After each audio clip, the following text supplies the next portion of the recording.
Tick-tock, time to rock. Good evening, good morning, good afternoon to everyone who's watching from all over the world. It's your friendly neighborhood philosopher here, D. Wood. And I'm with Jai Apologetics and Daughter of Christ. How you guys doing? Oh, it did it again. And I don't know how to undo it.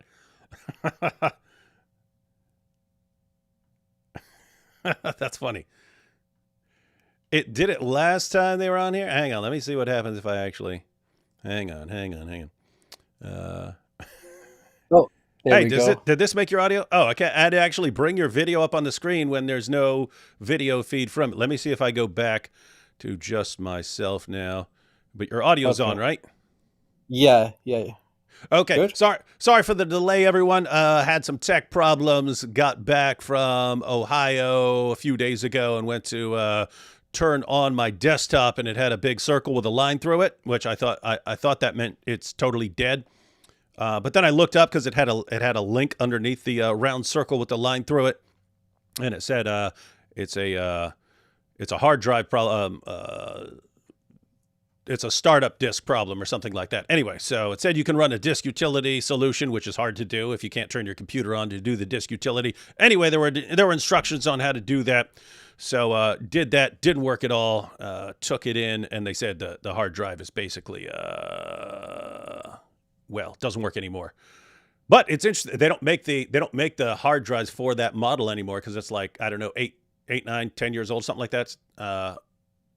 So anyway, they said that they only have a 1 terabyte hard drive for that model anymore if I wanted to use it. So long story short, I had to order a new computer, and in the meantime, until that gets here, then I'm on my MacBook, which I didn't think was a problem, but as soon as I started up on my MacBook, everything was all of Ecamm, the program that I'm using to do these live streams, is different for some reason than the way it was on my desktop.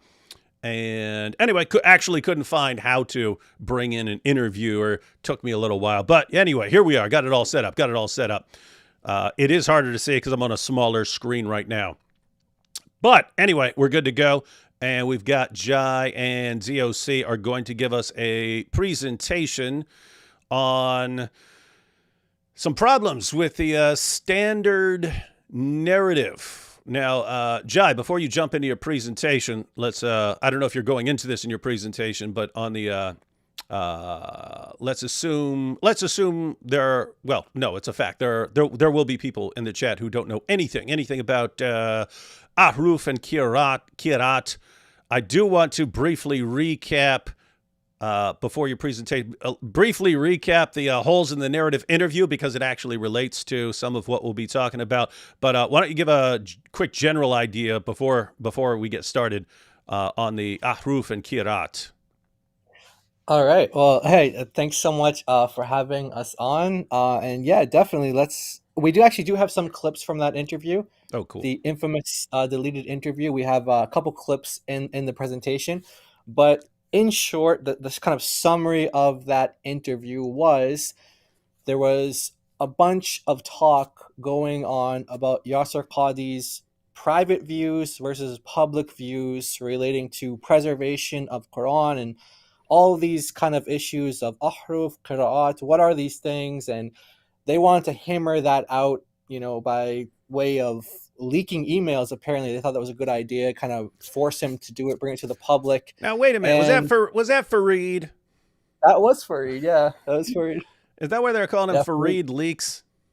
That's exactly why they call him Fareed Leaks, right? Okay. Right.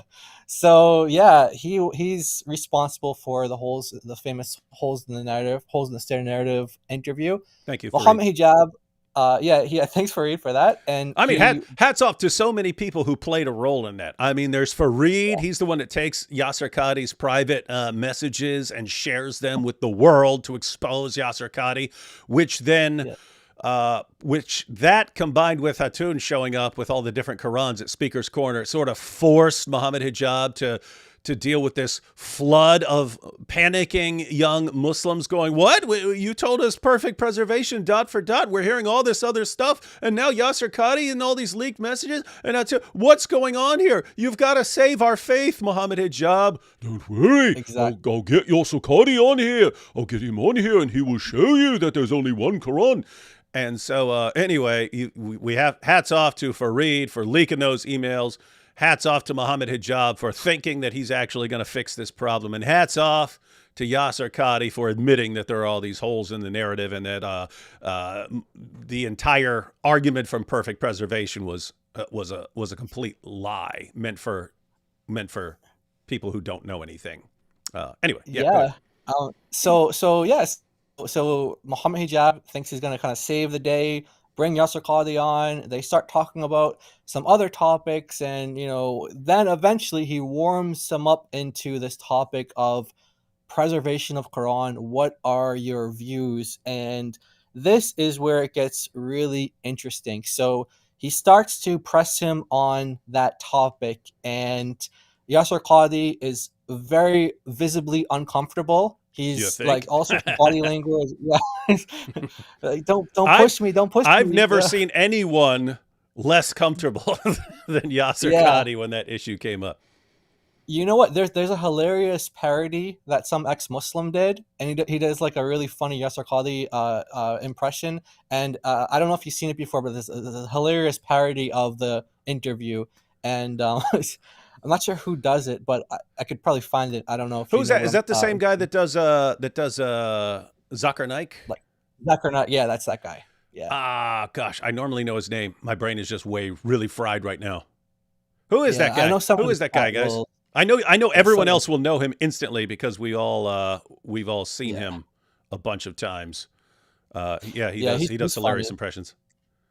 So Muhammad Hijab is pressing him, and Yaser Qadhi is he actually says to Muhammad Hijab, he basically tells him, and we just covered this in the stream today, but he says, I could do what's called Tawriya, which is Islamic kind of version of lying. He says, I can do this on you. I can basically lie to you. He's imagine it, like, I always think it's like if you have an interview, like if you had an interview and it was like a Christian, and you had a Christian, like a New Testament scholar saying, hey, you know what? I could lie to you about this if I wanted to. Like, it's like, this is crazy. So you have a Muslim scholar here saying, I could lie to you about these issues, but I want to tell you some of my views here. And he says some things about the preservation of the Quran that are very shocking. Like, for example, he said, what would your Quran look like if I had you to like a blank piece of paper? What would you write on it? And he basically was like, that's not an easy yes or no question. I can't answer that, in simple, this is like something that is going to require you to take my class. You have to be an advanced student, blah blah blah blah, and eventually, yeah. Oh no, I just wanted to point out, like, if you didn't know, if you were a Muslim watching that and you didn't know anything else except Yaser Qadhi saying that if you had a blank mushaf and you had to put down what was revealed to Muhammad, and he says that's not an easy question, man. Like, if you given the story that every Muslim heard for years about perfect preservation right down to the letter, it should be it would be a little time consuming, but it wouldn't be difficult at all, right? I mean, right. The story that we hear from Muslims, every Muslim in the world, and there are millions of Muslims, they all got the Quran perfectly memorized. We all have the same Qurans. Like, okay, well, that should be a really easy task then to show us exactly what was revealed to Muhammad. And then Yaser Qadhi saying, this is really, really hard. That should give you if you didn't listen to anything else he said, that should give you enough information to go, wait a minute. If it's difficult, then I've been lied to, because based on what I've been told, this should be the easiest thing in history. If there's only one Quran and you want to know what the one Quran says, that should be the easiest thing ever. The fact that he's going, no, this is really, really bad. And you know what it reminds me of? It reminds me of when Zayd ibn Thabit was told to put down the Quran, and he said, you could have asked me to move a mountain from here. That's how bad it was. It's like, wait a minute, based on the story, this should be really, really easy. And so all of this should be that's what I mean. I don't understand how this isn't a much bigger problem for the dawa fans, right? I mean, just imagine, just imagine if we were, we believe in the resurrection. Imagine like Christian scholars start saying, oh, we have no idea if Jesus rose from the dead and there's nothing to go on and we don't know. And so we have to keep this quiet. We can't talk about this in public. We can't talk about this in public that we have no idea whether Jesus died or rose from the dead. You'd be like, wait, what? That's been like foundational to our faith, and you're saying you don't actually know, and that you want to keep us in a state of ignorance. If something like that happened, I would assume it would a bunch of Christians go, wait, what's going on? What's this? And at the very least, well, if you're saying that you guys somehow know Jesus didn't rise from the dead, but you've been telling us he rose from the dead, and you have all this evidence, what have you guys been lying to us this entire time? Are you guys a bunch of liars? These are the issues that would arise in Islam. These guys come out, oh yeah, and Yaser Qadhi was actually breaking it down like, okay, you got regular people who don't know anything. Then you become a student of knowledge, and then you find out, whoa, what's all this stuff? What is all this stuff? Kirat and ahruf, and you guys can't figure out all these different manuscripts. What's going on here? And then you get to a higher level where you just accept whatever the scholar you're following says. And then eventually you encounter non-Muslim scholars who don't accept those answers and who point out the problems with whatever you're saying that somehow reconciles all these issues. And he said about the non-Muslim academics who contradict the Muslim scholars, he said, and we know they're right. We know they're right because they're quoting our sources to us. And so this is just like layer upon layer upon layer of admissions. And how any Muslim trusted dawa from that point on is like beyond me. I mean, it's like we grew up hearing the story of the boy who cried wolf. This kid, he keeps coming out and lying until he comes out and he's actually telling the truth one day, and no one believes him because, like, wait, we've caught you lying repeatedly. We're not interested, dude. And that's what I don't get about the dawa fans. It's like their guys lie to them, the lie gets exposed. Then their guys lie to them again, and then the lie gets exposed, and then they lie to them again. And no matter how many times the dawa guys could lie to their fans 100,000 times in a row, those same fans would go right back to those same dawa guys for an answer to the next objection to Islam.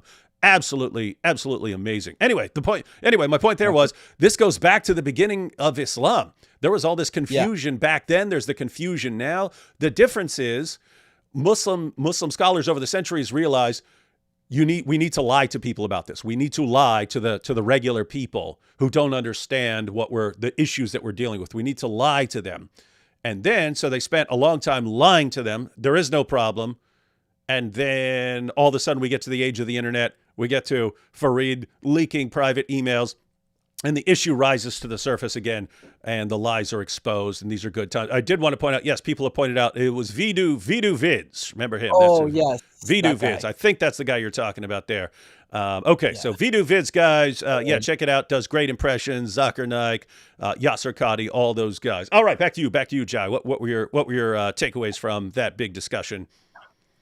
Yeah, so that was a hilarious parody that guy did. And so one of the major takeaways was that he was basically asking Muhammad Hijab, he's like, rhetorically, he's asking him, whatever you ask me to reproduce for you, like you give me a blank like book and you ask me to write the Quran on it, you have to ask the question, is that how it was in early Medina? And that's another one that's like shocking, because that's what you hear from Muslims all the time, that the Quran they recite today is exactly as Muhammad recited it, word for word, letter for letter, exactly how you pronounce it, down to like the very syllable. And so he's like, is that how it was in early Medina? And then he basically gets him, Muhammad Hijab almost kind of pins him to an answer where he's like, it's going to be a combination of different qira'at. It's not going to be just hafs. It's not going to be just this, not going to be just that. It's going to be like some here, some there. And if you guys check out the stream that we did with David before, you'll see some of the earlier Muslim opinions on these different Qurans, different readings.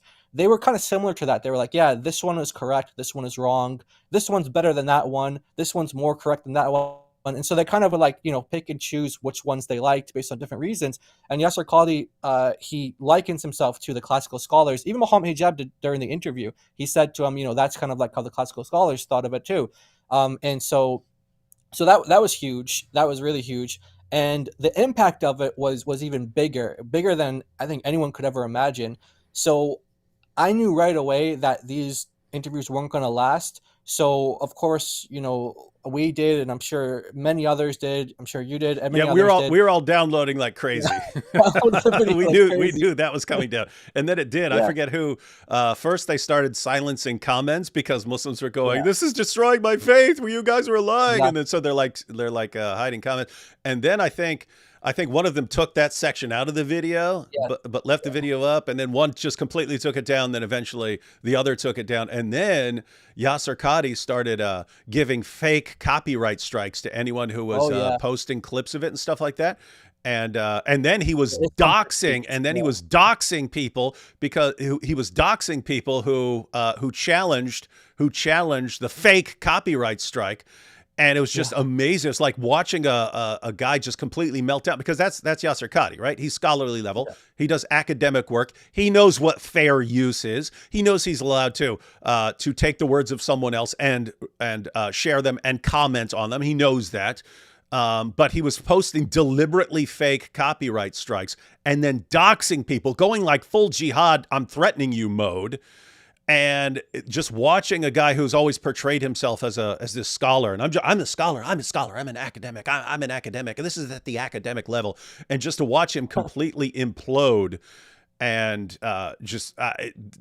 greatest freak out ever. And yeah, I mean, just Yeah. imagine. I mean, his dad was one of the guys who popularized. Yaser Qadhi is one of the guys who popularized the myth. It's a quote from his book. From the time it was revealed, there has not been one single letter of difference between any two Qurans in the entire history. So 14 centuries, there's not been one letter of difference between any two Qurans. His dad's one of the guys that popularized that nonsense.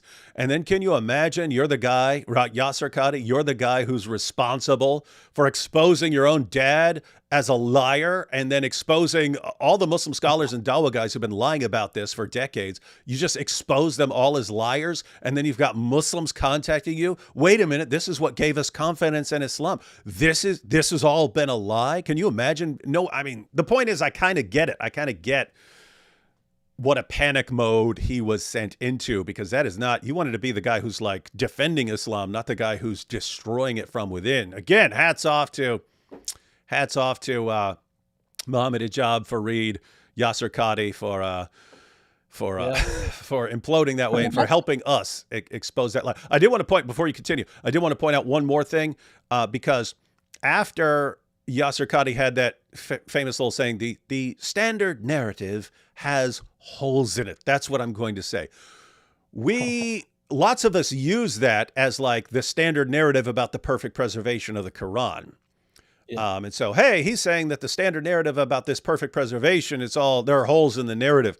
Whereas he was going beyond that. He was taking it for granted that there are all kinds of differences in the Quran. The standard narrative he was talking about was the standard narrative of people who actually know about these things, but who think that Muslim scholars can account for them in terms of ahruf and kirat and various explanations like this, how it all makes sense, and that this all goes back to Muhammad. That was the narrative he was saying that has holes in it. It's because that's a narrative that us Muslim scholars, we all tell ourselves, oh, yes, we can explain that with the kirat, and oh, yes, we can explain that with the ahruf, and we can explain this, and we can explain that. And then he's talking about being challenged by non-Muslim academics. He says, and we know they're right. They're quoting our sources. So he's saying the standard narrative of even the Muslim scholars and the da'is and the students of knowledge, that narrative has holes in it. And it's basically, yeah, I still have to work on this, and maybe eventually I'll figure this out. But it's like, gosh, what a bunch of liars, lying liars from lying liar land on Liars Get In Free Day. That's dawa. That's the dawa carnival. All right. Oh, sorry about that. Go ahead. I was gonna say, when you're giving your hats off to all the players, Farida and Mimi and all of them, hats off to Allah, because remember he planned all this, right? He's the best of Best of Oh yeah. planners. deceivers slash planners. So he gave them all this ahruf, and then he planned all of it to come out. Yeah. So- Exactly. Yeah. Yeah, can you imagine? It's like, hey, I revealed it in all these different ways, and then Uthman burns them all. Ooh, I'm gonna get back at him. And I told them to memorize it, and then they screw up and they come up with all these different kirat and so on. And then now they're all lying about what they did wrong. I will expose them for Yeah. destroying my perfect book. And so Yaser Qadhi, he felt the heat from the Muslims after this, and he started talking about things like what he wants his legacy to be, like what he wants to be remembered for. And all everyone was saying was, yeah, you're going to be remembered for being the guy who said holes in the narrative. Like that's who you're going to be remembered as. That's it, by Yeah, the way, right? I mean, like exactly. when I think Yaser Qadhi, when anyone thinks Yaser Qadhi right now, it's exactly what they think of. There's nothing Yeah. else. Doesn't matter what else he does. And so he tried to come back a little bit, and he made like a, I don't know, he thinks it was a clarification, but he had some choice words for you, for Jay Smith, Oh yeah, and others. Ultra crepidarian. Yeah, ultra crepidarian. Yeah. Well, he called me. He went on a tirade against me. He's an evil, repugnant, disgusting, evil, vile jerk. That's one of the awesomest clips ever. I've never seen anyone more evil than yeah. That was classic. Yeah, classic Yaser Qadhi. Yeah, and so his main kind of thing, like you said, what he was getting at, the whole like preservation issue, that's a given. And he was using like some Arabic terms, like flowered throughout his speech. Some of them were technical as well, so he was like trying to, even for Muslims, probably like talk above their heads, but it was getting out because we were like, this is what he means here, this is what he's saying here.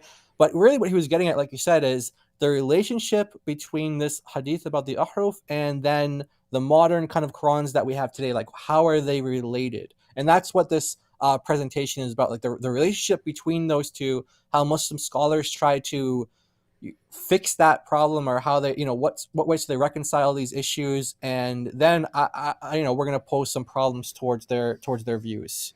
Mm. And as far when we're talking about Yaser Qadhi now just being remembered for that one interview, all the stuff he said. I mean, that guy literally wrote the book on the sciences of the Quran. He's been going to conferences for a long, long time, and then this happens. It reminds me of how when anyone sees Will Smith now, all they remember is the slap, right? Now, if you ask them to think about it, they'll, okay, I remember, parents just don't understand, and Summertime, and okay, I remember The Fresh Prince of Bel-Air, and all these movies, and all these great performances, and but the first thing in anyone's mind now is that big slap, and so that's the same thing with Yaser Qadhi. He's got his slap at the Oscars moment, but it was on Muhammad Hijab's live stream. All right, so I'll take a couple quick super chats and then we'll jump into your presentation. This is a smaller screen. Let's see. Stop hiding AP. We know he's why you're late. That is true. We just got sick of waiting and went ahead and started without him. It's just what we have to do. No, just kidding. This is you actually messaged me like in the morning and said you have a presentation that you wanted to go through at some point, and I said we could do it today. So yeah, we just we went ahead and set this up. Yep. Let's see. Oh, no comment there. Then there are holes in the narrative of AP being late. Why is it not an issue for Muslims that the Quran is arranged longest to shortest by humans? You have any thoughts on that? Yeah, that's an interesting point, because that is something that's just arranged by humans, like they said, and even companions had different orders, like the Sana manuscript, for example, like the ordering is different between like the chapter arrangements. The Quran today is like, you have like chapter 1 that's short, and then you have it's generally like longest, shortest. There's with some exception. And yeah, that who is responsible for that? That's not something that's like revealed. So how do they come up with that? And like I said, companions had different Qurans that had different orders. I think Aisha was actually, there's a hadith where she's specifically asked about that, and she basically says like, why does it matter? like what does it matter? Why does it matter why it's ordered, or something to that effect? And well, so if one of your fundamental principles of interpreting your book is the doctrine of abrogation, where later revelations can abrogate earlier revelations, I'd say the order matters a whole lot. Seems like it matters a whole lot. Wild there's a difference stuff. Like the companions, when they were putting the Quran together, like in Kitab al-Masahif, the book Masahif, they actually differed on what was the last verse of the Quran. Some said it was in Surah 9. Yep. And some said, no, actually, it's Surah 2, verse 281. So the numbering of the surahs, like Surah 2 and Surah 9, you'd think that would be the first revelation, but that's not the case. They actually forgot which verses were revealed when. Yep. Oh, they forgot quite a bit. Yeah. Pretty funny. All right, one more here. About 4. Oh, wait. No, there was one before that. Sorry. D. Wood thinks 1 David plus 1 Jai plus 1 DOC equals 3, but we only see 1 Christian on the screen. Joking, good work, you all. And I got Mike Winger to say the word wingaling on the stream today. Well, it's not very hard to get Mike Winger to say the word wingaling. That's the derogatory term he uses for his fans. He refers to them as wingalings. And I mean, just think about this. It sounds like he's calling them dingalings. What kind of psycho talks about his own fans that way? I don't know. It's sick. It's sick and depraved. Anyway, all right, one more here. About 4 weeks from today, help celebrate International Apostasy Day. International Apostasy Day. This day creates an opportunity for those who have secretly left Islam to rally together with others, potentially making it safer for them to do so. 22nd of August. Hey, maybe we'll have a special, big special show with a bunch of apostates that day. That might be a good show. And cool. One more, good old American values. What's that? Is that Daniel? Oh, never mind. That's Daniel Hakikachu. Yeah. Don't know if you saw that, but he's basically arguing that since there are girls in high school who are cheerleaders, then that's the same thing as his prophet having sex with a prepubescent girl. So why is anyone complaining? We're all hypocrites. Nice. Yeah, I remember that you did it with IP and AP. I thought that was like right when you think Daniel can't get any worse, he just does it and gets worse. Yep. It's pretty awful and terrible. All right, so you ready to jump into your presentation? Yeah, we're ready. All right, I'm going to pop that up on the screen. Okay. All right. I don't know. I remember last time you were able to get your cell phone there as well, but I don't know if it's a different configuration with the system you're using now. But we can. Wait, what's that? I was going to say, last time you were able to put yourself on a screen with it too. Oh, yeah. But I don't want to try that right now because I'd have to mess with the settings. Oh, okay. Yeah. So in that case, in other words, I barely got us on today because it's a totally new configuration. So we'll just have this up there. Okay. So in that case, is this good? Full screen? Yep. Okay. Yep. So we're just gonna kind of go through these issues between the relationship between the ahruf and qira'at, which are there's a hadith that we're gonna go over about the 7 ahruf, and then the qira'at, which are these modern different versions of the Quran in Arabic that we have today. And this is an issue that's faced, I say, by modern Muslim scholars, because if you guys check out some of the previous streams that we did with David, we show that Muslim classical scholars had completely different views on this topic and the relationship between ahruf and qira'at. So this is one of the famous hadiths on the topic. There are many hadith about the 7 ahruf, and I won't read the whole thing here, but just kind of paraphrase what's going on. No. These hadiths are so important, especially this one, because I mean it completely destroys the standard narrative about the different ahruf in terms of the average Muslim. As soon as they find out about the ahruf, they're taught that these are just dialects and so on. So anyway, this is a very important hadith. So yeah, go ahead and we'll read this one. So basically, just before we read it, just like a comment before we read it, is the companions had this assumption that when they heard Muhammad reciting the Quran, that's just how it was recited. So you have like Muhammad teaches one companion, like let's say chapter 25 of the Quran, and that companion thinks, okay, that's chapter 25. That's it. There's no variations, no different versions. Muhammad said that's chapter 25. That's chapter 25. So that's like kind of the working assumption that basically the companions had. And so this hadith here, I have the link on sunnah.com, but this is in Al-Bukhari, 7550, and this is the hadith here. Okay, it says, narrated Umar ibn al-Khattab, he said, I heard Hisham ibn Hakim reciting Surah Al-Furqan during the lifetime of Allah's Messenger. I listened to his recitation and noticed that he was reciting in a way that Allah's Messenger had not taught me. I was about to jump over him while he was still in prayer, but I waited patiently, and when he finished his prayer, I put my sheet round his neck and pulled him and said, Like a dog. He's got like a leash on his neck. who has taught you this surah which I have heard you reciting? Hisham said, Allah's Messenger taught it to me.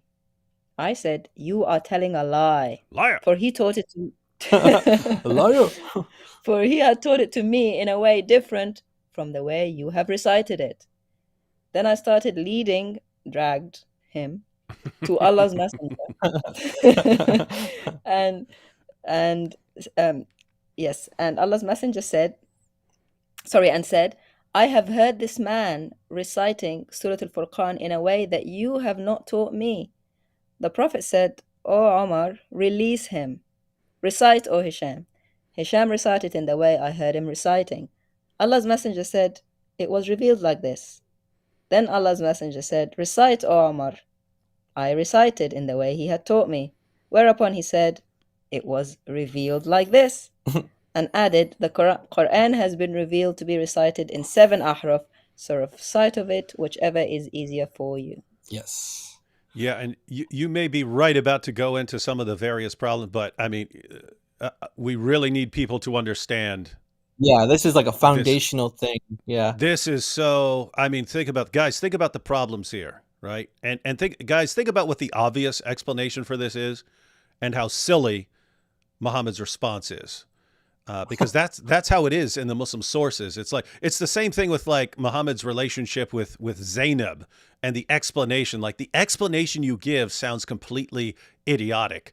All the hadiths where Muhammad gets caught in his house or behind a curtain with Dihya al-Kalbi, and he says, "Oh yeah, that's the angel Gabriel." It's like, oh come on, are you joking? Are you joking? You think we're stupid enough to fall for that? Anyway, it's like that right here. Think about this, guys. So the explanation, which any Muslim now will just say, "Oh, that makes sense. It was revealed in 7 different ways." That's why these guys were reciting it in these different ways, guys. You mean that Muhammad all along is revealing the Quran in 7 different ways, and this is the first they hear about it? This is a shock to Umar. Like, it's not until, in other words, it's after his companions realize that they're reciting the Quran in different ways, they go to Muhammad. Hey, Muhammad, I'm about to do something to this guy. He's reciting the Quran differently. Oh yeah, don't you know I've been revealing it in 7 different ways? Yeah. Are you kidding me, guys? What's the you guys just sort of learning how to learning what inference to the best explanation is. So what's the best explanation here? Is it Muhammad was revealing the Quran in 7 different ways, but no one knew about it until he had to tell them that he's been revealing it in 7 different ways because it was a secret somehow? Is that the best explanation, or is it a better explanation that Muhammad's memory wasn't perfect, that when he was reciting a passage to Hisham, he didn't remember it perfectly. It changed over time a little bit in his memory. So when he's teaching it to Hisham, he gets it a little bit differently. Umar, who memorized the earlier version, he doesn't know. He hears Hisham reciting it in a different way.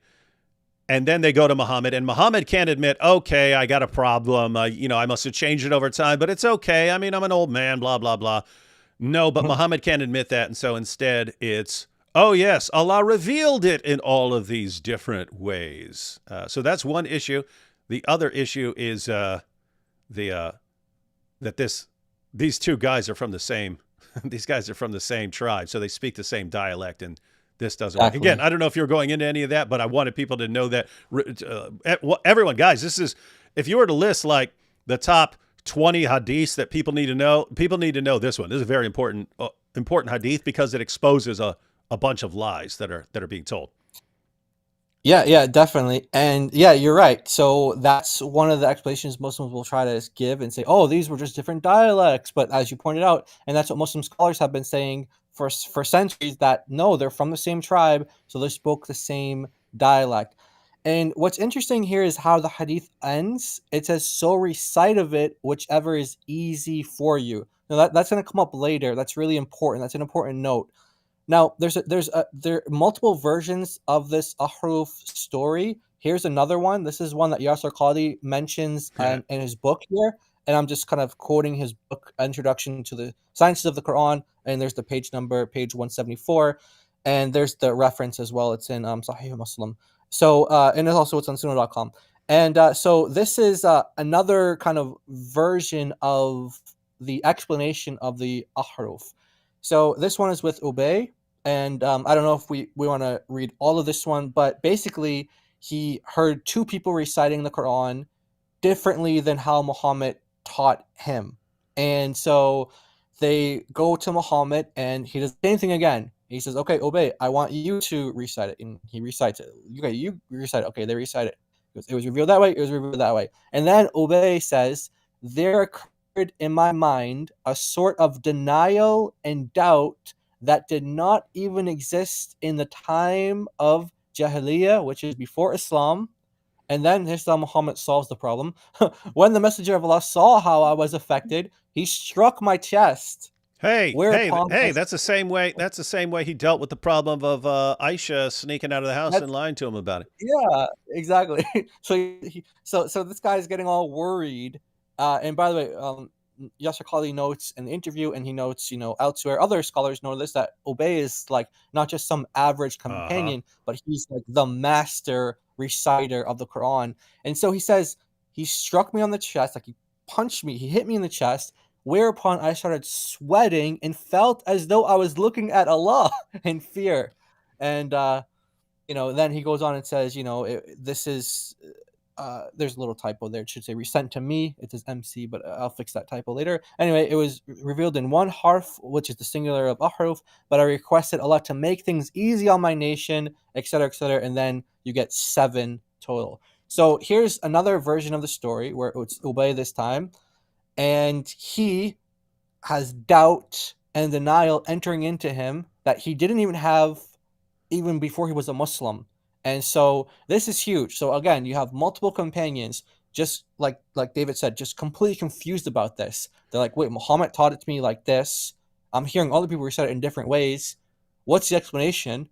And they get doubt, they get denial. So these problems of variations and different versions of the Quran, they have existed since the very beginning, and they cause doubt, they cause problems. Yeah, But and not sure if go ahead. Yeah. Not sure if it makes things easy if they're having doubts and they're, almost killing each other because dragging each other and calling each other liars. What do you think, Dave? Yeah, I mean, this is just like I can't emphasize to you enough how much anyone who's looking at this as an outsider goes, are you serious? I mean, are you serious? They accepted this? Guys, so we already heard from Umar. Umar had no idea that the Quran is being revealed in all these different ways. Umar, who eventually became the second of the rightly guided caliphs, Muhammad's revealing the Quran in all these different ways. For all these years, Umar never hears about it until after he starts seeing the differences. And here you have Ubay. What did Umar say about Ubay? That Ubay was the best of the Quran reciters among us. He's the best. Yep. This guy's the best Quran reciter. Wait a minute. You're telling me that the best Quran reciter did not know that Muhammad is revealing the Quran in 7 different ways, and no one finds this out until afterwards, and then it causes doubt, and then Muhammad's solution is, well, let me whack this guy in the chest. That'll shut him up. And that'll make him realize that I know what I'm talking about. And that's how these intellectual doubts were dealt with in 7th century Arabia. The other issue is this been a while since I was studying this, but if I recall correctly, Hisham converted to Islam like after the conquest of Mecca, which would, if that's correct, then that would mean this is like within the last 2 years.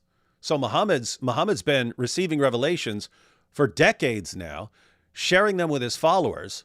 And it's not until the very end, when he's all old and about to die, that's when they start realizing, hey, we're reciting the Quran in different ways. Oh, guys, don't you know that Allah has revealed the Quran in all these different ways? And I'm just remembering now to tell you about it. Oopsie. This is insane, man. Exactly. Yeah, exactly. And so that those are, two different versions. And like I said, there's more versions of like why the ahruf were revealed. And people might be wondering, why are we like keeping it in Arabic, this word ahruf? And we're going to get to that, because the short answer is Muslims don't know. Nobody knows. Muslims or non-Muslims, they don't know what that word means in this context. So ahruf is like a hyper literal translation is letters. Ahruf is the plural of the word harf, letters. But that's not what it means in this. It doesn't mean 7 letters. So people don't know what it means, and we're going to get to that. Here's just like, if you're interested, you want to know like what Western scholars have to say about ahruf and how do they understand it. It's basically exactly what David just said. So Shadi Nasser here notes in the transmission of the variant readings of the Quran on page 17. He says that Western scholarship did not devote much attention to the tradition of the 7 ahruf, and he goes on to talk about Noldeke, who examined the different interpretations of what was possibly meant by the 7 ahruf, and he rejected most of those. So boil it down, he says that basically what it is Muhammad's inability to accurately remember what he had recited earlier. Exactly what David was saying. So this is kind of like what the kind of outside of Islam, Western academia, what does Western scholarship have to say? That's pretty much what they chop it down to. This is where the tradition came from.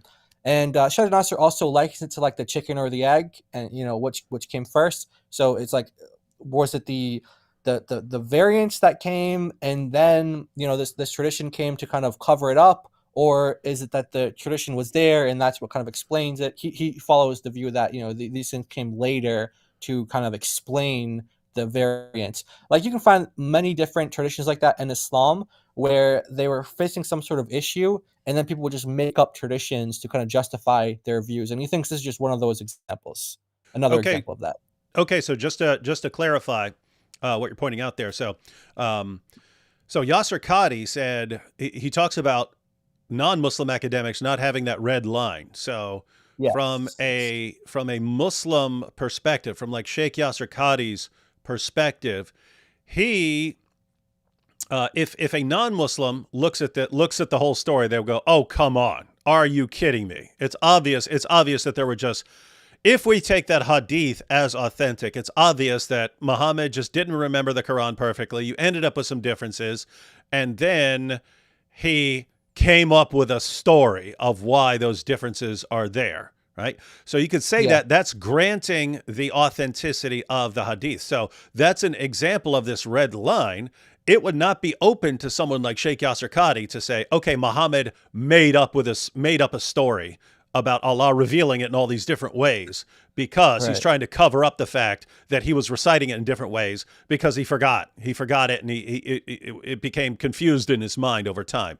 Yaser Qadhi can't grant that, because that would be Muhammad making something up about Allah revealing things in order to rescue himself. And so Yaser Qadhi is not going to grant that. A Western academic would have no problem granting that. Oh, why couldn't Muhammad be making things up? So anyway, you have those kinds of issues. Even if we take the hadith seriously, then the way a Muslim is going to view the story is very different from the way a non-Muslim is going to view the story. From a non-Muslim perspective, it's obvious what happened. There's no way we're taking this seriously. But I think what you were pointing out there is, you don't even have to grant the authenticity of the hadith. A different possibility is that there were differences in the Quran that leading up to the compilation of the hadiths, and that once Muslims are realizing, hey, we have all these differences in the Quran, let's fabricate a story. Let's fabricate a story that makes sense of this. And we'll say that, oh yeah, because it was revealed in all these different kinds of ways. So basically you have multiple ways of coming at this. You could reject the Hadith and say, which, by the way, if you can reject the Hadith, you'd still have to grant that the Hadith was produced for a reason, namely that the Quran ended up being recited in a bunch of different ways. And so they're trying to fix that. But if you grant the authenticity of the Hadith, which you would if you're a good Sunni Muslim, then even that doesn't get you out of the woods, because any non-Muslim looking at this goes, that is the stupidest. In other words, it's actually worse if you take the Hadith seriously, because from a non-Muslim perspective, if we believe that Muhammad actually said that and that was his excuse and justification, we have to conclude that your prophet is a liar and a narcissist who couldn't admit that he was wrong and who would even blame God for his own mistakes here. And that's just, how are we supposed to take this guy seriously anymore? Whereas if you say, yeah, it was a later companion who lied, you still have to deal with the differences in the Quran, but at least it wouldn't make your prophet an obvious liar and an obvious narcissist. Exactly. Yeah. So that's, yeah. And you know what I've heard Muslims say, like I've heard Farid say, in response to this, he goes, "Oh yeah, so Western scholars, they kind of just chop it up to Muhammad forgetting things." And his takeaway from that is, well, they're still admitting that the origin of these things are coming from Muhammad. So he thinks that that's like a win for him. It's a win. It's like winning. Like they're literally. Oh, man. So here's a Muslim scholar, contemporary Muslim scholar, who is going back, and this is just from a book that we found online, just an online translation of a Muslim website, and there's a Saudi scholar, Abdulaziz Al-Qari, and he said that he was researching this question for a long time about the hadith about the 7 ahruf.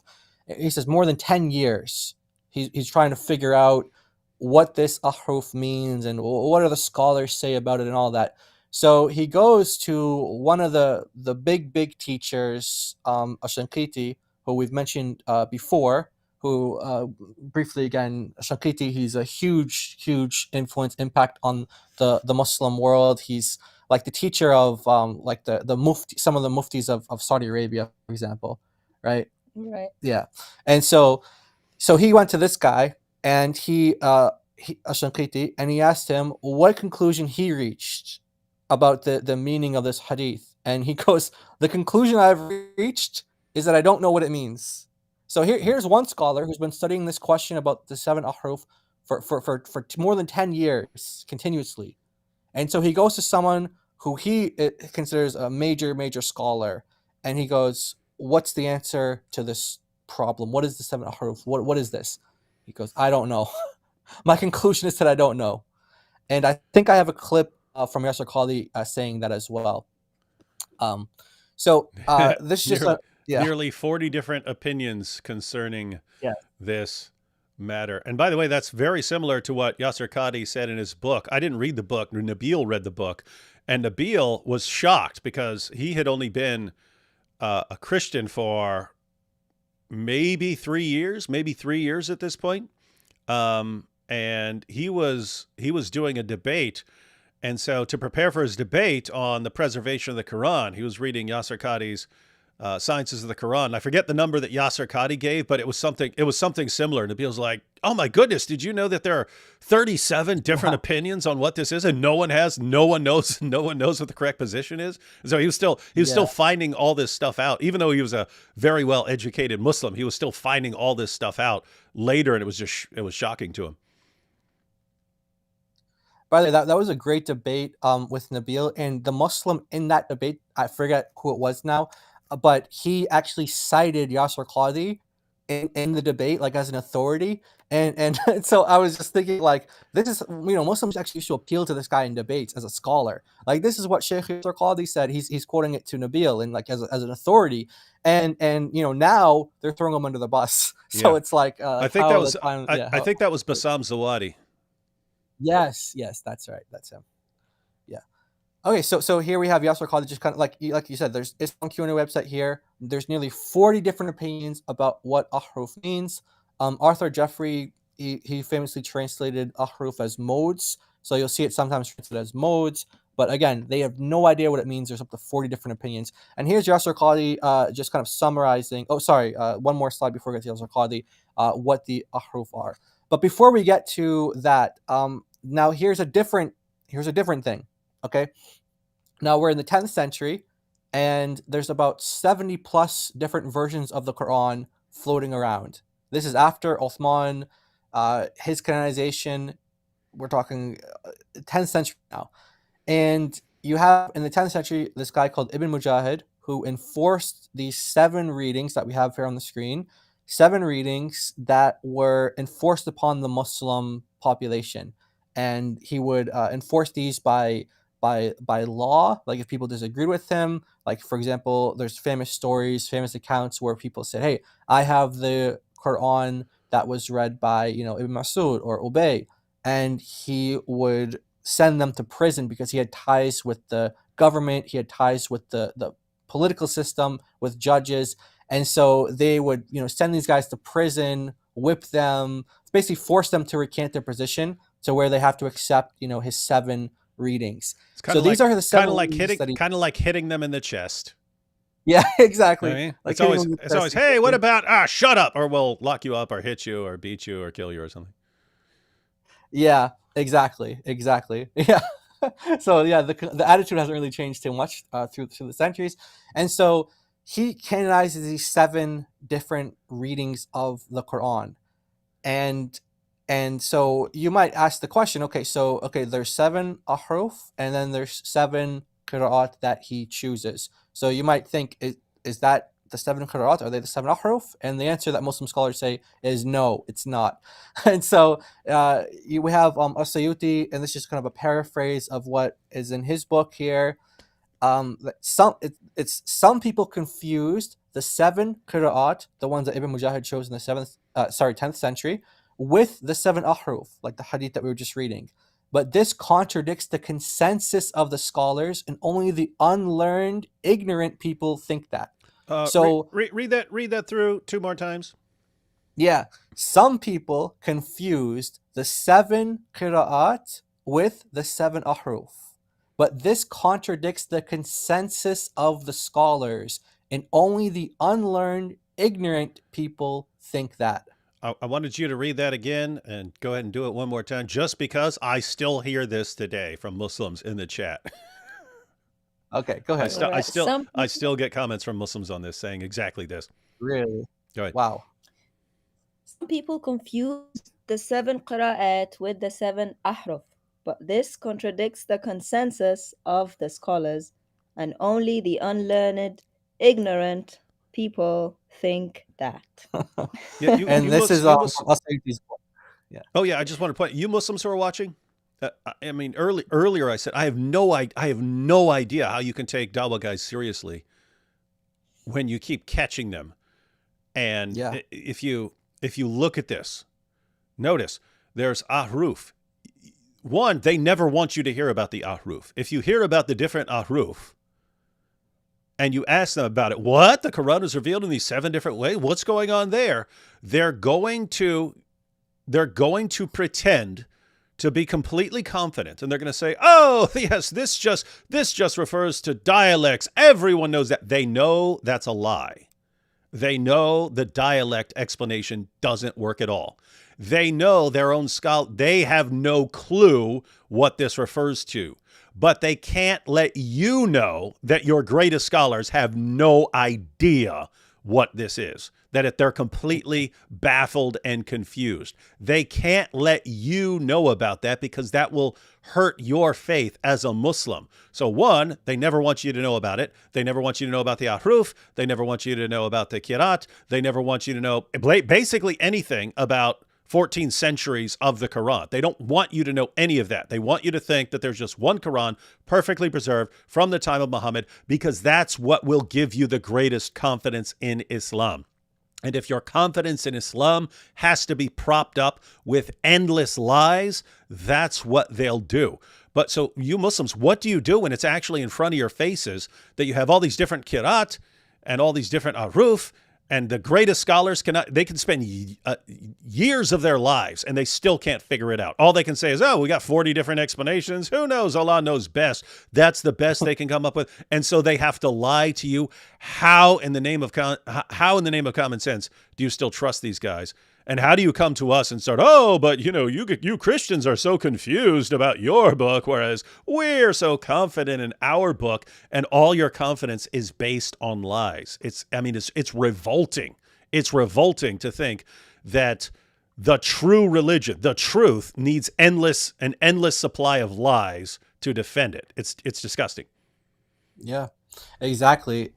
Perfect. And so you have now Muslim, like your common Muslim is now thinking, okay, like and even back then they were thinking, okay, you have the 7 ahruf and you have 7 qira'at, so they must be the same thing, like 7, 7. Okay, that must be the same thing. So Ibn Mujahid was actually highly criticized for that, and Muslim scholars don't know why he only chose 7. They don't know why he limited to 7. He could have chose 8, 9, 10. They don't know why 7. He chose 7, but he did. And so eventually they added 3 more in the 15th century. Okay, so I have a couple things here on the screen. So before, I just want to show it again.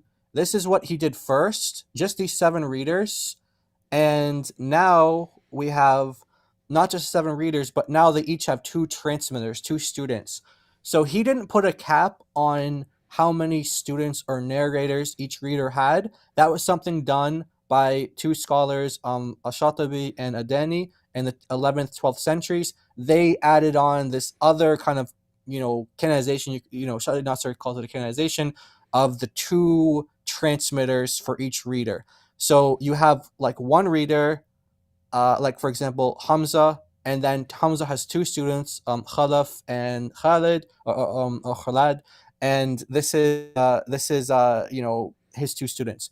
So Ibn Mujahid didn't put that cap on there. You had like some readers had like 10 students, 15 students, and they would differ with each other. But that kind of gets really complicated, and it just shows a lot more holes in the Muslim problems and narratives that they have. So then, 15th century, Ibn al-Jazari now, he adds on 3 extra readings. So now it goes from 7 to 10 readings, and each of the 10 have 2 transmitters each. So if you were to put these in like print versions, you would have 20 different versions of the Quran in Arabic, 20 different versions. And you might think like, okay, let's say for example, Hafs and Shu'aba, for example, they both come from Asim. You might think like they both agree because they're both a student. No, they don't.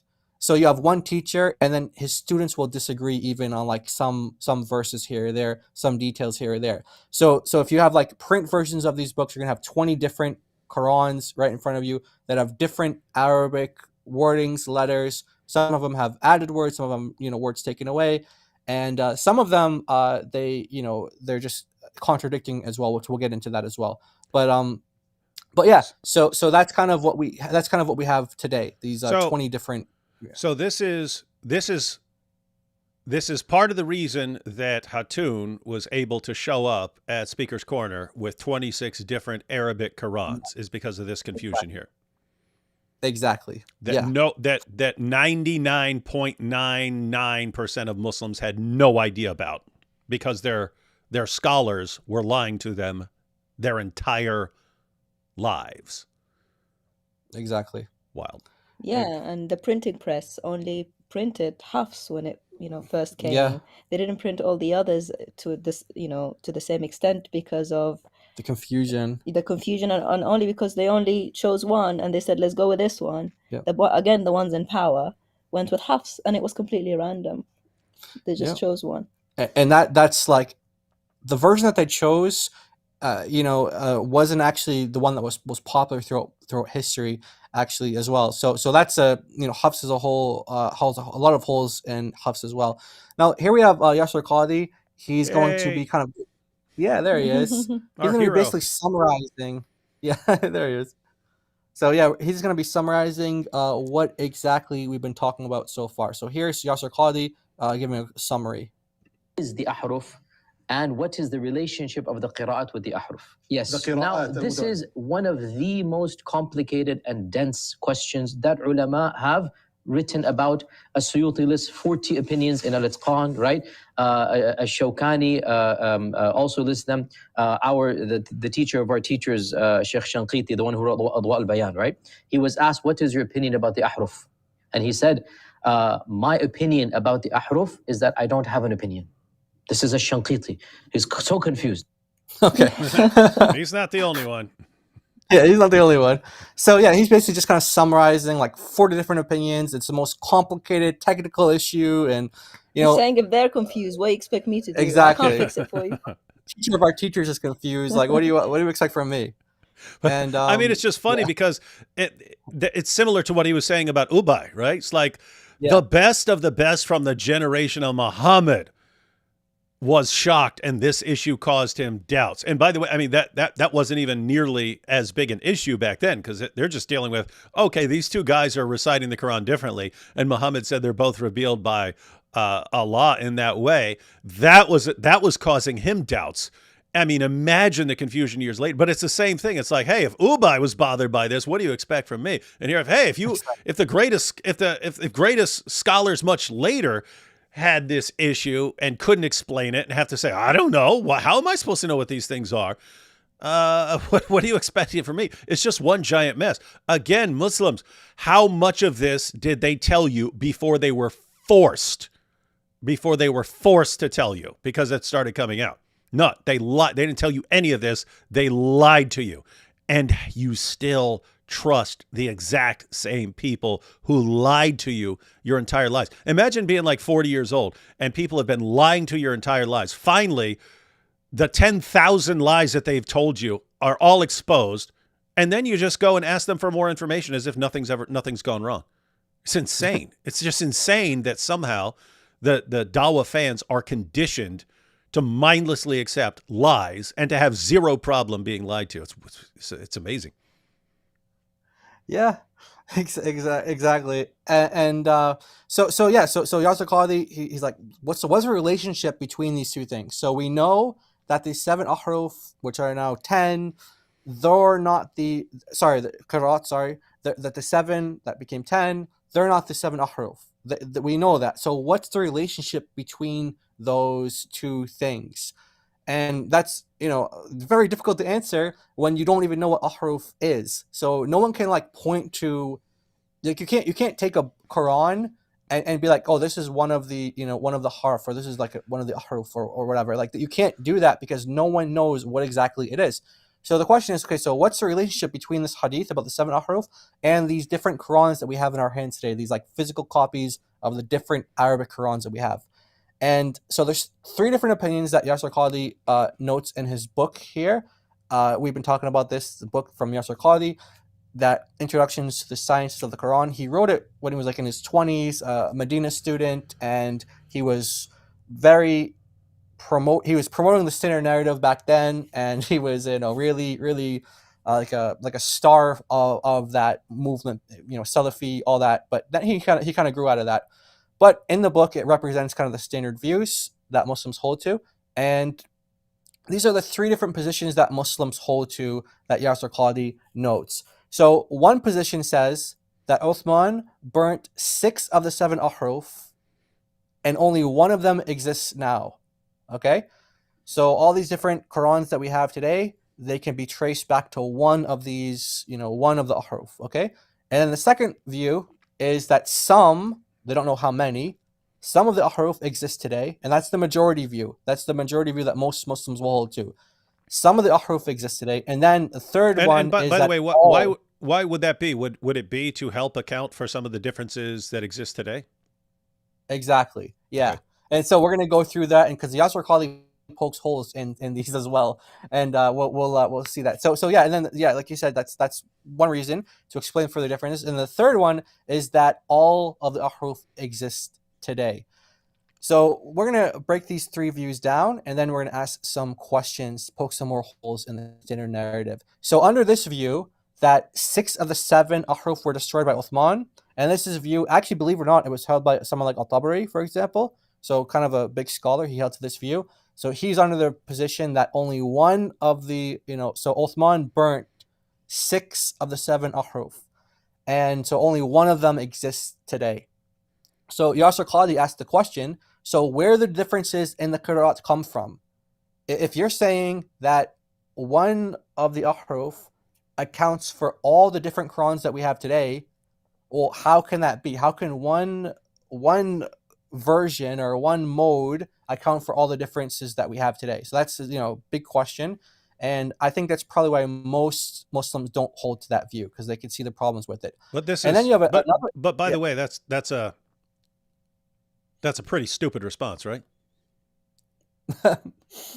Yeah. No, I think that's dumb. I think so. He's saying, oh, but if you only had one Quran and it's the same, where would all the differences come from? I don't know, copyist mistakes, not knowing where the dots go, all these kinds of things that came up later.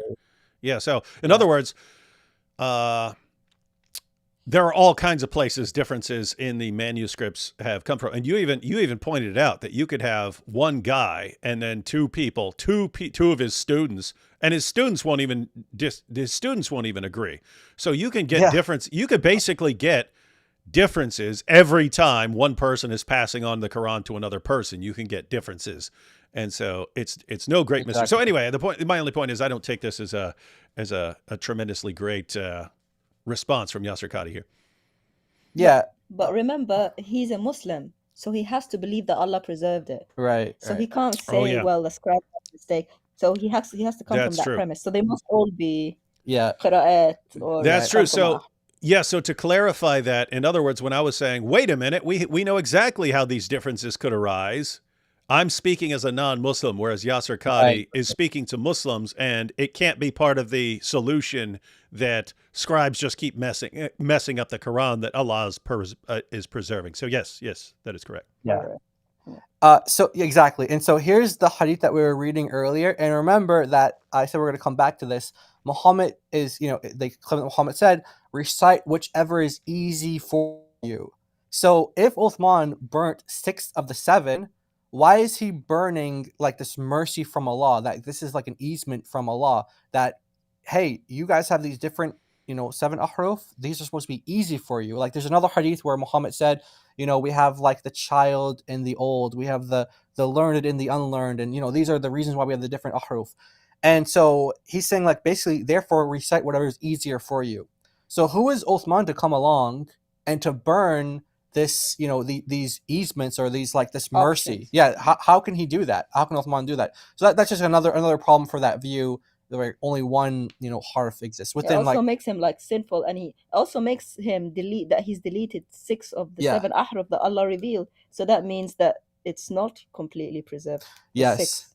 And I think Muhammad Hijab is starting to lean towards this position, because when he had his debate with Chris from Speaker's Corner on this topic, he seemed to be alluding to this position where he said, like, Al-Tabari, for example, takes this view as well, and he basically argued that in order for the Quran to be preserved, you only need one of the ahruf to be preserved for that to be the case.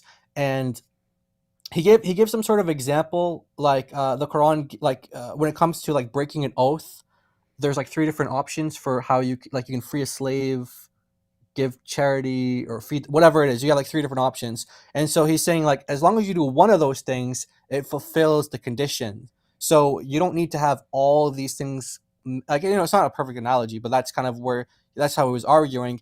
And he was saying like, that's the people who take, the position that only one harf exists today. They take that view. They say, look, you only need one for the Quran to be preserved. Okay. So that's what they say. And there's, problems that we said already, but then more problems. But let's go to the next view here. So then the other view, that all of the ahruf exist. This is another view. So one view, 6 of the 7 were burnt, only one exists today. And then here's one that says all of the ahruf exist.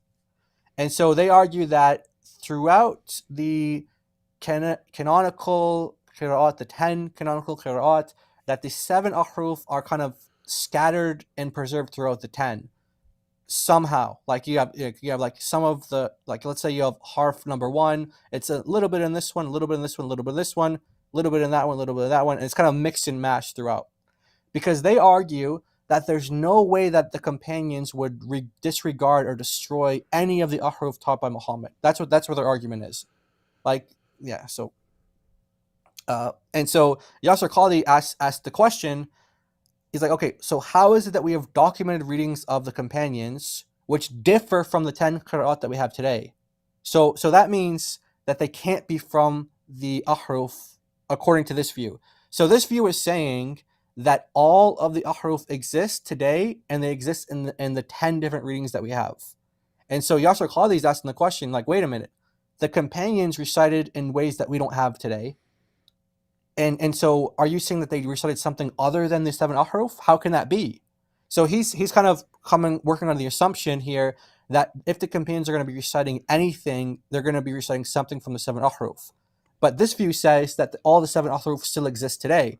But he's like, well, wait a minute. We have companion codices, or we, like, you know, in the literature where we know that they recited things differently than we have today. So it can't be the case that all of the ahruf are preserved in the qira'at. And we're going to give you some examples of that. So here's chapter 24, verse 33. And do not compel your slave girls to prostitution if they desire chastity. So if they desire chastity, don't compel them to prostitution. To seek the temporary interest of worldly life, and if someone should compel them, then indeed Allah is after their compulsion forgiving and merciful.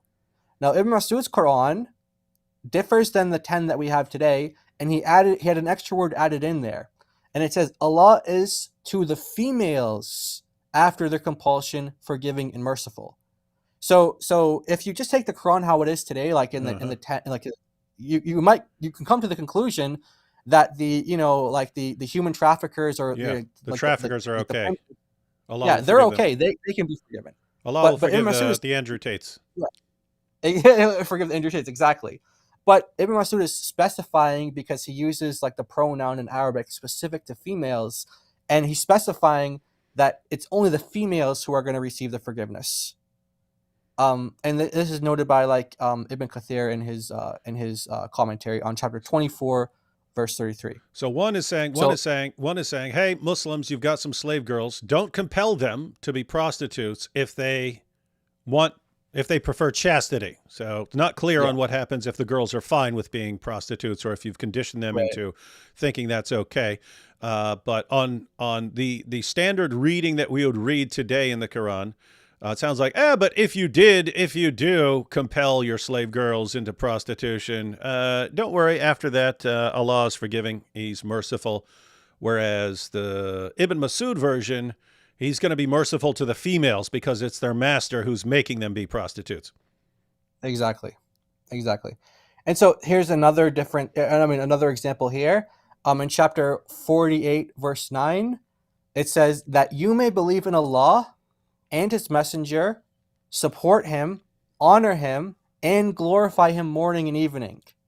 Now you have Qatada and other companions, their Qurans, they read that you may believe in Allah and his messenger, support him and honor him, and they glorify Allah morning and evening. Mm-hmm. So they add in that extra part, they glorify Allah, because if you just take the Quran how it's read today, it's not clear who you're supposed to glorify. Are you supposed to glorify Allah or glorify Muhammad? Because it seems like it's saying support him, so that's Muhammad, honor him, that's Muhammad, and then it says glorify him. You'd expect that to be Muhammad, but Muslims say no, that goes back to Allah. But you only really know that for definite if you take these other companion Qurans that actually specify Allah in their versions. So yeah. So wait, so just to recap, these are examples. These are the kinds of examples Yaser Qadhi is thinking of when he objects to the idea that all the ahruf are preserved, and he's saying, what about other readings that we don't have anymore and that the other companions had them? Exactly. So he's saying, like, how could you guys be saying that, like, Ibn Mas'ud here or Qatada and other companions here, how can you guys say that what they were reciting wasn't one of the ahruf? Like, how can you say that? So basically he's saying like it's clear that at least some of the ahruf aren't preserved today because some of the companions recited differently than what we have today, right? So just to be clear, he would be interpreting on this interpretation. He would be thinking that the reason Muhammad's own companions were quoting the Quran differently is because they were quoting different ahruf, and we don't have those today. We have quotations from their versions of the Quran. So he was thinking that these are actually the different ahruf.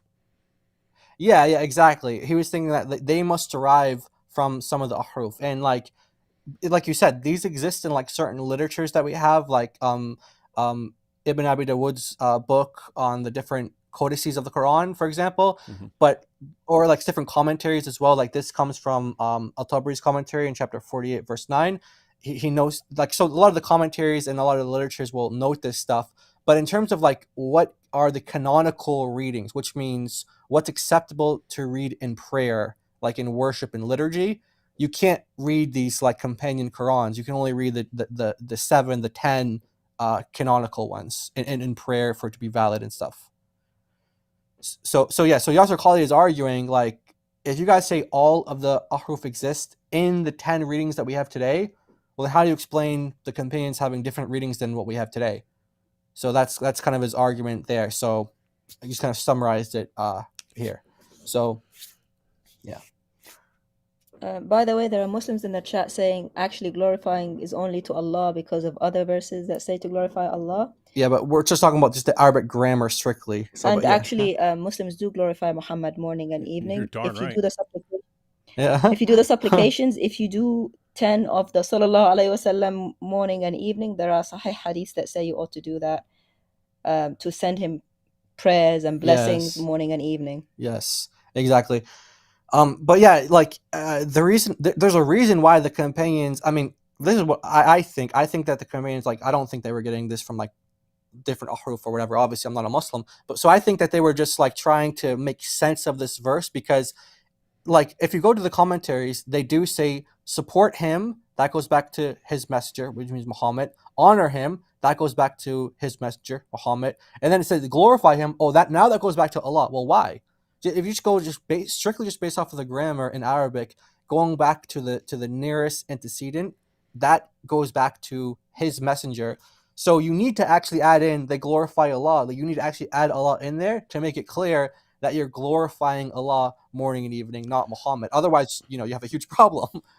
And by the way, this is a principle of textual criticism. In other words, if a textual critic, a person who examines different versions of books and tries to figure out what goes back to the original, if they were looking at these two versions here, they would say that the glorify him is the authentic one, because the rule is people generally don't go from clear to ambiguous. It's when there's an ambiguous reading that they say, oh, I need to clarify this. I need to go ahead and clarify this. So in other words, if you've had a passage saying they glorify Allah, you wouldn't change that to glorify him, and then it becomes ambiguous as to who you're talking about. But if you had a verse that's ambiguous, or it even sounds like you're talking about glorifying Muhammad, then you'd want to do like a later person, or a person just eventually who sees the problem might want to clarify that and say, oh, okay, we're talking about Allah here, so let me just change it to glorify Allah. But yeah, seriously confusing if these are different ahruf, or if these all go back to Allah somehow. Yeah. I've got the reference for the glorifying of Muhammad 10 times in morning and 10 times in the evening. While you were talking, David, Hisn al-Muslim number 98, it's on sunnah.com. The Prophet said, who recites blessings upon me 10 times in the morning and 10 times in the evening will obtain intercession on the day of resurrection. There you go. There you go. So morning and evening. So you can't argue that it's not Muhammad because your traditions say otherwise. Yeah. We've even had like Arabic speaking Muslims who just go through this text, and they'll even admit that, yeah, that's like linguistically it's saying that goes back to Muhammad, but theologically we just can't accept that. So it's like, it's just, for a religion that prides itself on Tawheed so much. Yeah, exactly. Only Allah, no partners with him. To be so ambiguous Yeah. in a verse is not acceptable. Yes. Yeah, so you've got Allah and his perfectly clear speech, and Muslims have to say, okay, grammatically, this perfectly clear speech sounds like we're glorifying Muhammad morning and evening, but theologically, we can correct Allah's grammar here. Basically, yeah. And so they give him so Qatada and other companions, they give him a little help. Here, let us show you how you should have said it in your perfect eternal word, Allah. That's true. They improved on the Quran. They did. They improved on it. So they did produce something better than it. But wasn't the first or the last time. Yeah. But the improvement didn't make it to the 20th. That's right. That's right. Oopsie. Yeah. We fixed it. You ruined it again. Allah was like, no, I want my word. I don't want you to improve it. I want my word. I want it confusing. Dang it. Yeah.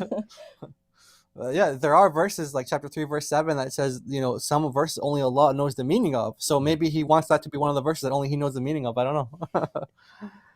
So Yaser Qadhi, again, like he's arguing that if you take the position that all 7 ahruf are preserved in the canonical modern qira'at that we have, he's asking, well, how do you explain the fact that the companions read differently compared to what we have today in today's Quran? So so he's arguing that the companions, they must have been reading, not from a Muslim perspective, obviously, that they must have been reading from some ahruf which are not preserved today.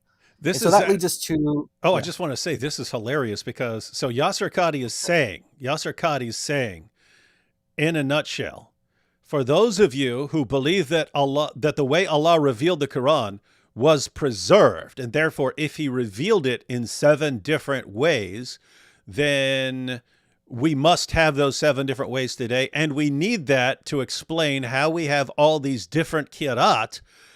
You can't do that because then we have no resources to explain all these other differences that we read about. You've just used up all our explanation. In other words, you've pulled the ahruf trump card for why we have all the differences in the Qurans that we still have today, but we know about other versions of the Quran that we don't have today that were held by Muhammad's own companions. How are we going to explain those? Guys, we need the ahruf trump card for that stuff. So you can't use it all. You can't use it all up for stuff today because then we won't have the explanatory resources to explain the problem back then. You can't use it all.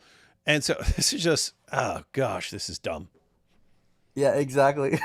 So that leads us to the view that only some. This is the majority view. So Makki al-Qaisi, Ibn Jazari, Ibn Hajar al-Asqalani, As-Sayuti, etc. This is the majority view. Most Muslims hold to this view. So they argue, and they don't have a specific number, but they just argue that the 10 canonical readings that we have, the 10 qira'ats, they contain some of the 7 ahruf, but not all of them. Only insofar as the Uthmanic scripts, because there's different scripts and different readings, can accommodate them. So they say all the differences in the qira'at, they claim, are all traceable to the ahruf, but not every difference between the ahruf are preserved in the canonical readings that we have today. So that's kind of like the majority Muslim view on the topic. Okay. And so this is, so whatever view Muslims take, whether it's all of the ahruf are preserved, or one of the ahruf is preserved, or just some of them, some unspecified number, there's a problem, and we're going to get to that problem because we barely know anything about the ahruf tradition at all. But there's one thing that we do know from a successor of the companions that he tells us about them. And here's the hadith here.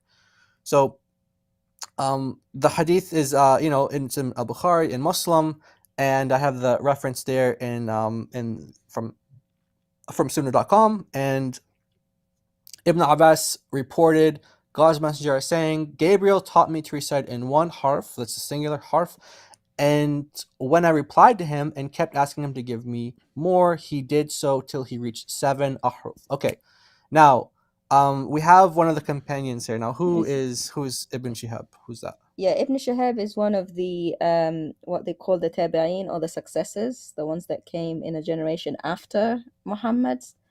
And he had heard that those 7 ahruf are essentially one. So Ibn Shihab, he was around Like Anas, right? Muhammad's companions like Anas Yeah. ibn Malik and others that were very prominent, and he was taught, he was a scholar, he was taught knowledge from them. Yeah, like he's not just making this up. No. He's getting it from the companions, and presumably the companions are getting it from Muhammad. Yeah. And so his full name is Ibn Shihab al-Zahri. Yeah, al-Zuhri. And he and Ahmad ibn Hanbal said that his isnads are the strongest and the most authentic. Yes. That he has seen, actually. So he's the strongest narrator of hadith. He said that he heard, I think over 2,000 hadith he narrated or something like that. Yeah. Correct. Yeah.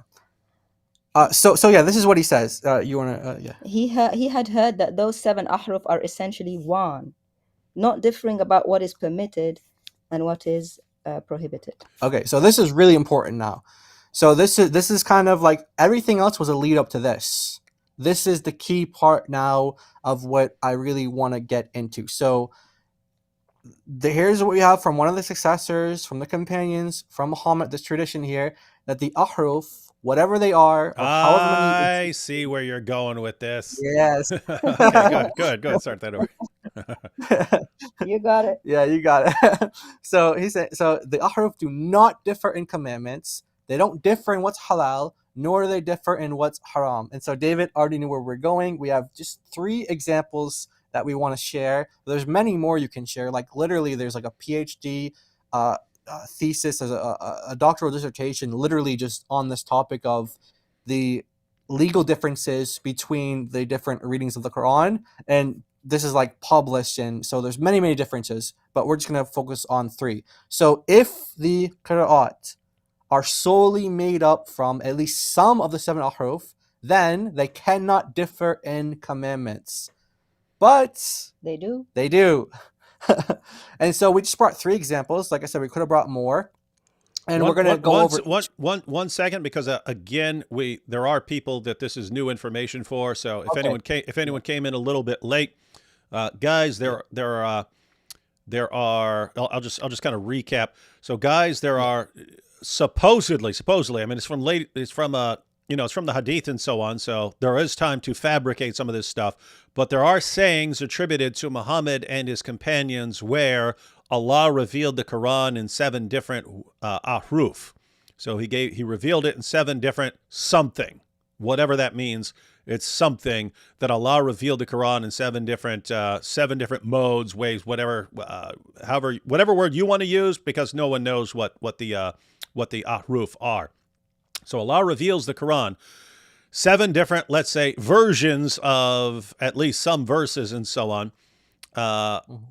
And then you have Ibn Abbas saying that he kept asking Gabriel to give him more until he had 7 different versions of a verse.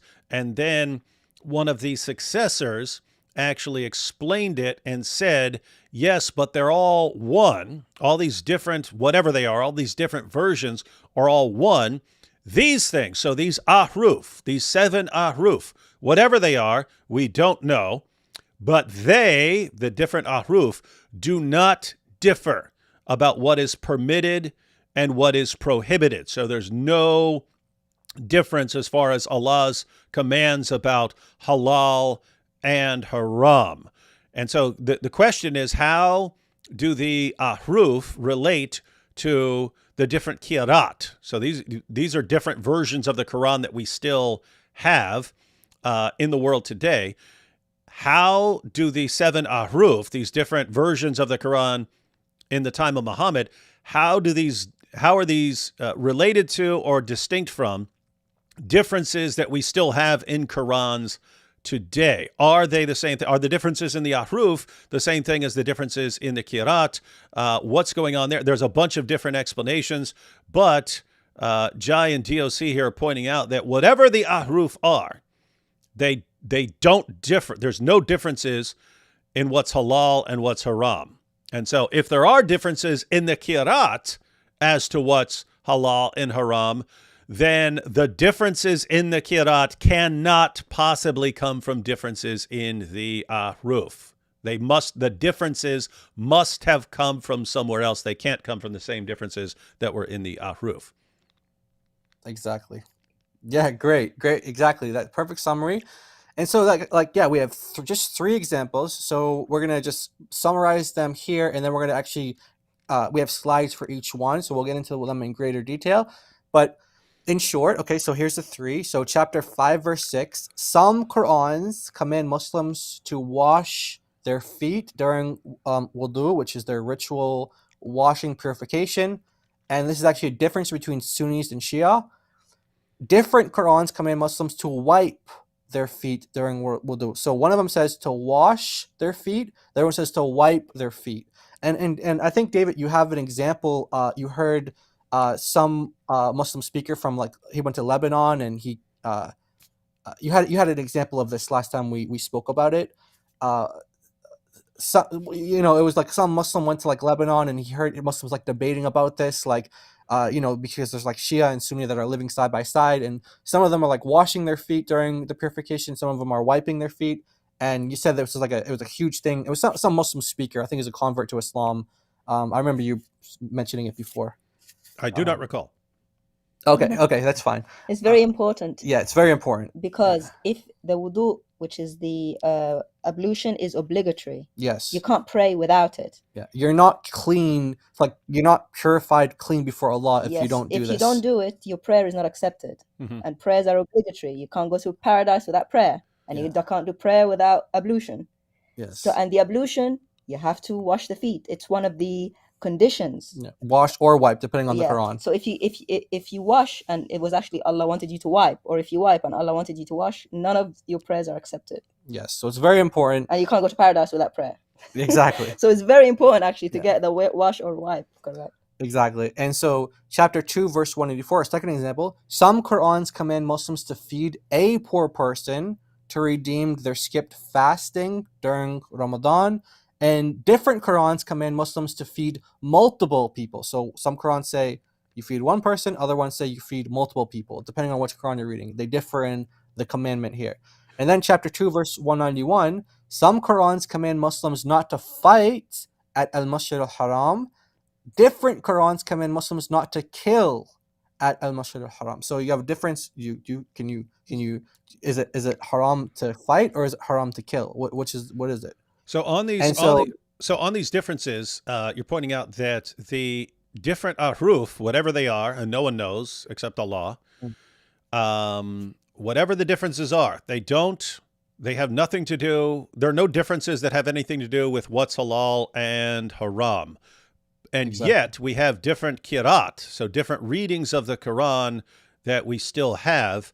And you go to one reading and it says you have to wash your feet before prayer. And then you have another version that says you have to wipe your feet before prayer. And so if you're reading the version that says wipe your feet and you wipe your feet, well, if the other version says you're not okay because you've been commanded to wash your feet. The other version of the Quran says that you're not good right now. Your prayer is not going to be accepted because you wiped and you didn't wash. And then in the second one, feed a poor person versus feeding multiple poor people if you have to skip fasting. So if you go to one version, okay, I'm missing my fasting, I will feed a poor person. Well, according to the other version, you're still not good. You're still in trouble. You're still in trouble with Allah for skipping your fasting. So one says you're fine, the other one says you're in trouble. And then, of course, you have the fighting versus killing. So if you're going with one version, you say, "Oh, I'm fighting. I'm just going to avoid killing." And then the other version says, "No, you can't fight either, and so you're in trouble." And so in these various versions, if you obey one of them, you're disobeying the other. Exactly. Sounds like a problem. Yeah, and you can't do both at the same time. Yeah, you can't do both at the same time. It's either one or the other action. Yeah, and so here is just 5 verse 6 again. Here's the two different versions, and it's really funny because the difference in Arabic is literally just a little vowel mark, which is again maybe a scribe did it wrong. Yeah, it could just, like, if you were just reading that, you would think, okay, one scribe just put like and then with e, and it's like, okay, that's it. It's like that's an easy mistake to make. But no, Muslims believe that they're both like, they both, well, Muslims today at least, they believe both of them are like, inspired and etc. So one of them is saying, yeah, like we said, wash your faces and your forearms to the elbows, wipe over your heads, and wash your feet to the ankles. The other one says, wipe your feet to the ankles. So you have two different rulings. You had a Muslim scholar, An-Nahas, said that these two readings were akin to two separate verses. Lots of confusion here. And this is like a Muslim scholar who's a grammarian. And and he's a classical one from about 300 after Muhammad, 300 Hijrah. Yeah. And he said they're like two different verses. Two different verses. And so, okay, that's the first example. We have this one here, and poor person versus poor people. And the redemption here is the atonement for the sin of missing fasting. It's a big thing. You can't meet Allah with unatoned for missed fasts. Yes. Because they don't have Jesus to atone. They have to atone themselves. So like you said, David, is it one poor person that I feed, or more than three or more? Yeah. And so, exactly. And so, and how Arabic works is you have like a singular form, a dual form, and then you have a plural for like 3 to 9. And so this is the plural. So it's not just saying like poor people like 2, it's saying 3 to 9. It's not even specific, it's just saying 3 to 9. So the singular is, okay, that's 1, but then the other one is like, okay, you got to feed at least 3 to possibly 9. And so that's a difference in rulings, difference in commands. Okay. And so then we have this one here, chapter 2, verse, I put 190 just to give context, so 190 to 191. So it says, fight in the way of Allah those who fight against you, but do not transgress. Indeed, Allah does not like transgressors. And kill them wherever you overtake them, and expel them from wherever they have expelled you. And fitna is worse than killing. And do not fight them at al-Masjid al-Haram until they fight you there. But if they fight you, then kill them. Such is the recompense of the disbelievers. Now, the other Qur'ans command something different. And do not kill them at al-Masjid al-Haram until they kill you there. But if they kill you, then kill them. So is it fight or kill? Al-Jalalain comments on this, and he says, the verb there is different. It goes from slaying to fighting, like slaying as in killing, to fighting. So what do? Do you fight? Are you allowed to fight there? Are you allowed to fight at Masjid al-Haram, or are you allowed to kill? Like what depends which Quran you're reading. And it's very important because up to that point, it was not lawful for the Arabs to spill blood at the sacred mosque. So now this comes against what they say. Now they're saying you can spill blood in one reading, not the other. Yeah, exactly. So the context and the historical context doesn't help either. Right.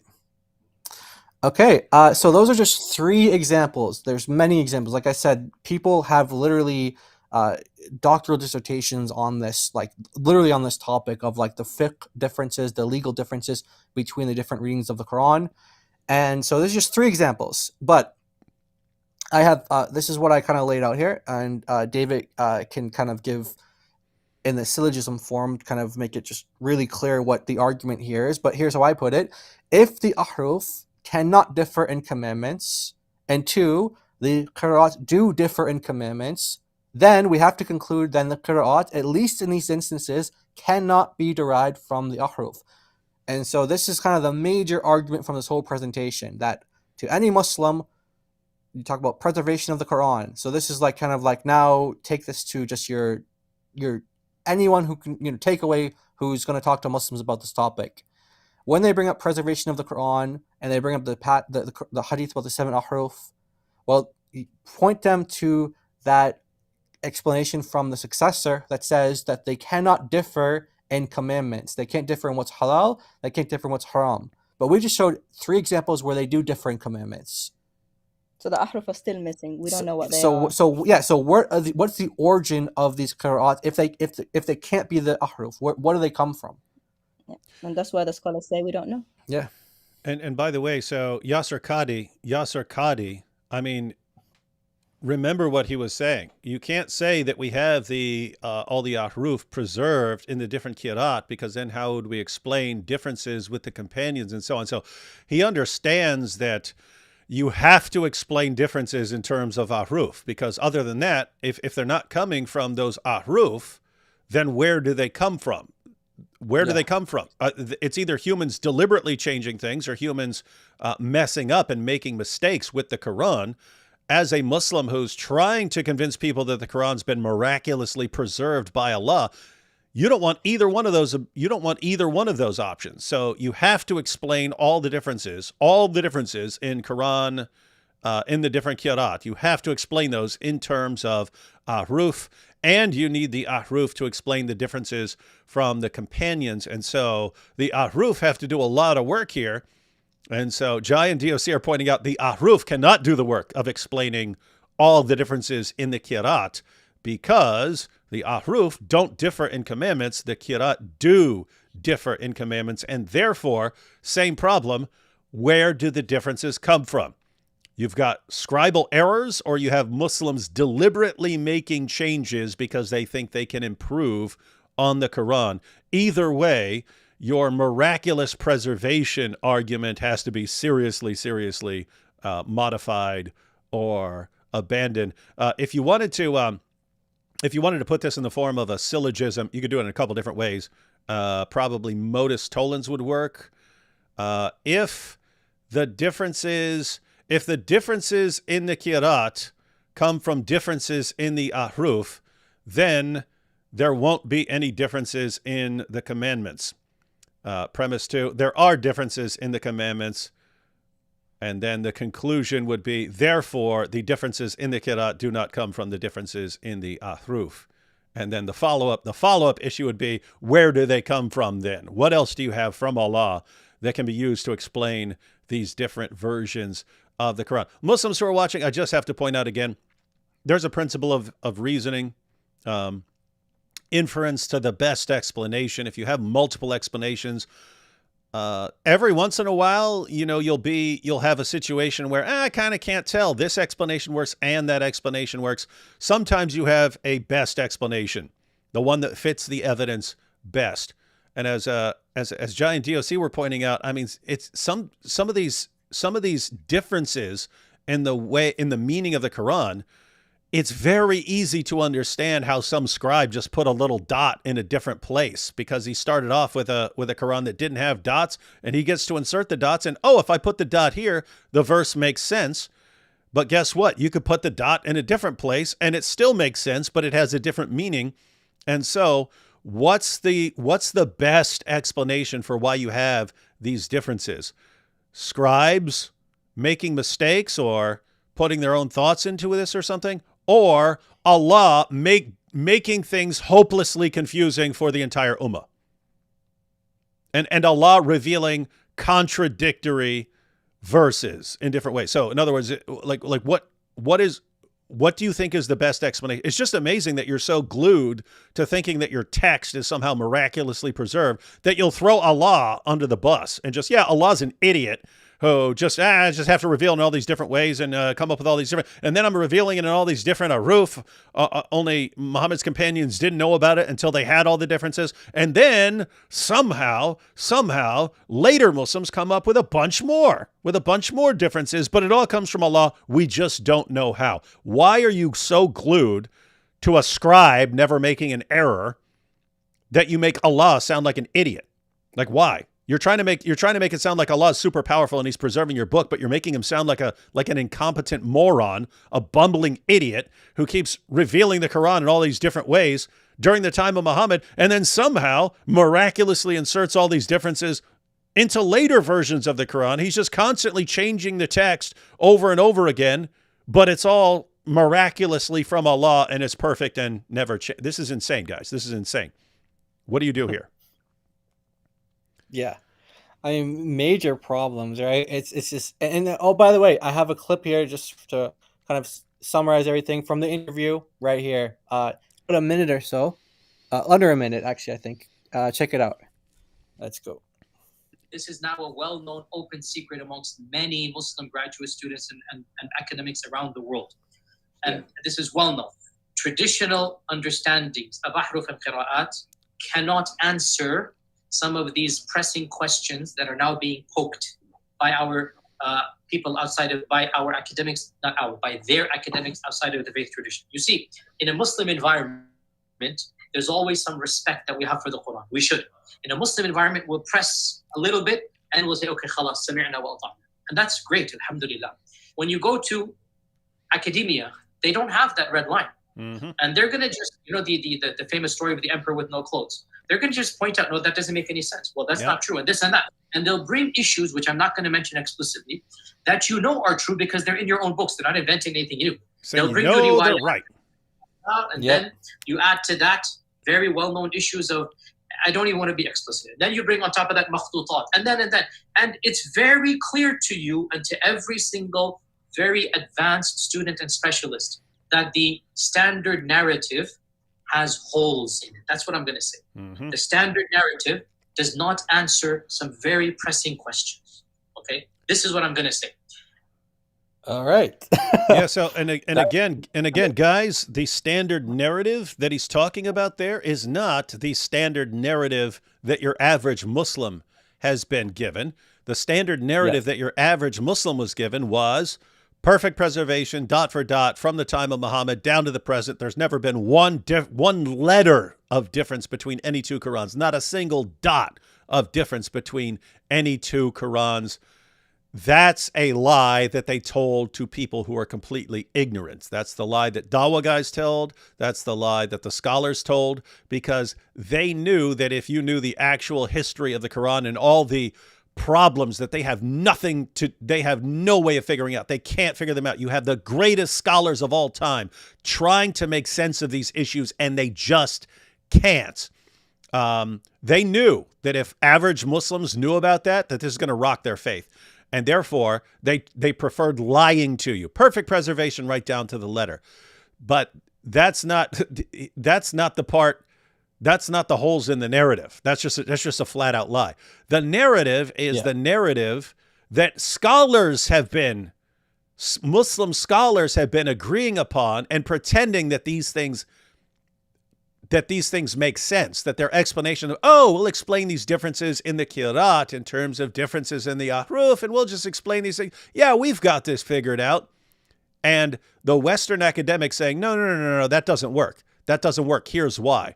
Oh, you're saying that these differences, as Jai is pointing out, you're saying that these differences in the Qira'at go back to differences in the ahruf, but wait a minute, I thought the differences in ahruf have no contradictions in terms of what's halal and what's haram, but the Qira'at do. And so they're pointing these things out, and Yaser Qadhi saying, we know they're right. We know these guys are 100% correct. We know our explanations don't actually work. We know that the narrative that the scholars are telling among ourselves, we know that it doesn't work. We know it. And so, one, the narrative that they gave to regular Muslims, that was just a complete lie. But then even the scholars, Yaser Qadhi admits, we've been pretending that we've got this figured out, that we can make sense of this. And we can't. We know it. We know we can't. The narrative has holes in it. And so it's just, Muslims, what does it take?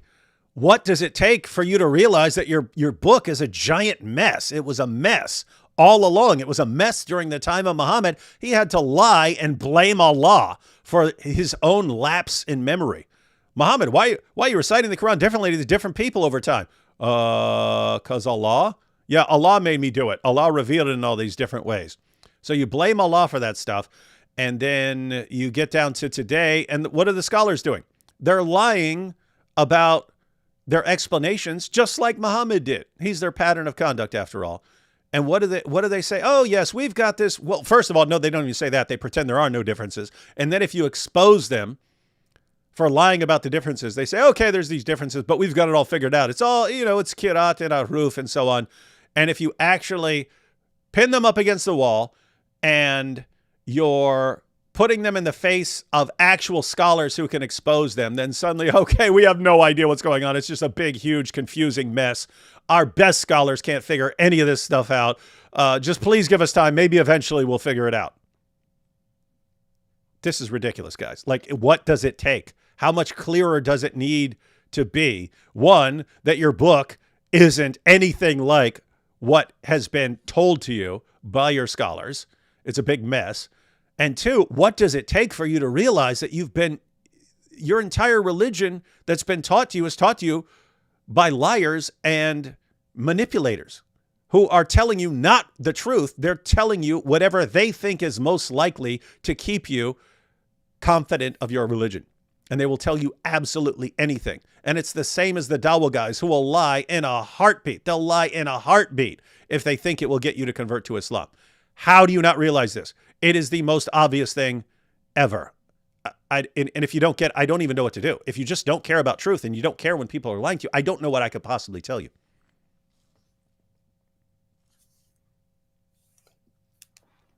Amen. I mean, it's about time they stop beating those little kids in madrasas, you know, the ones that they send to Quran school. If they get one syllable wrong, the Hafs Quran, if they get one verse wrong, because different verses, different surahs, different commands, different halal, different haram, different rulings, different diacritical marks.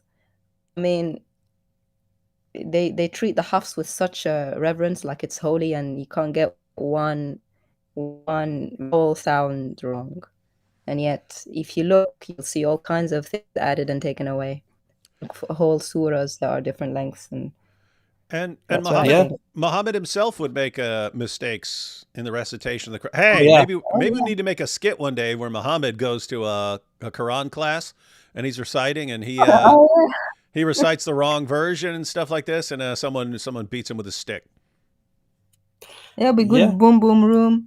You can use all these examples. Yeah, like one of the examples we showed, like it's literally just a difference between like literally just a vowel, like a vowel, o vowel, e vowel. It's like literally just one difference, but it changes the grammar and the understanding of the verse completely. So that's why they have to be so strict about it, because if you just mess up once, it can change the whole meaning or the whole understanding of the verse. It changes the commands. But they don't realize that the mistakes were already made. Exactly. They don't realize that. During history.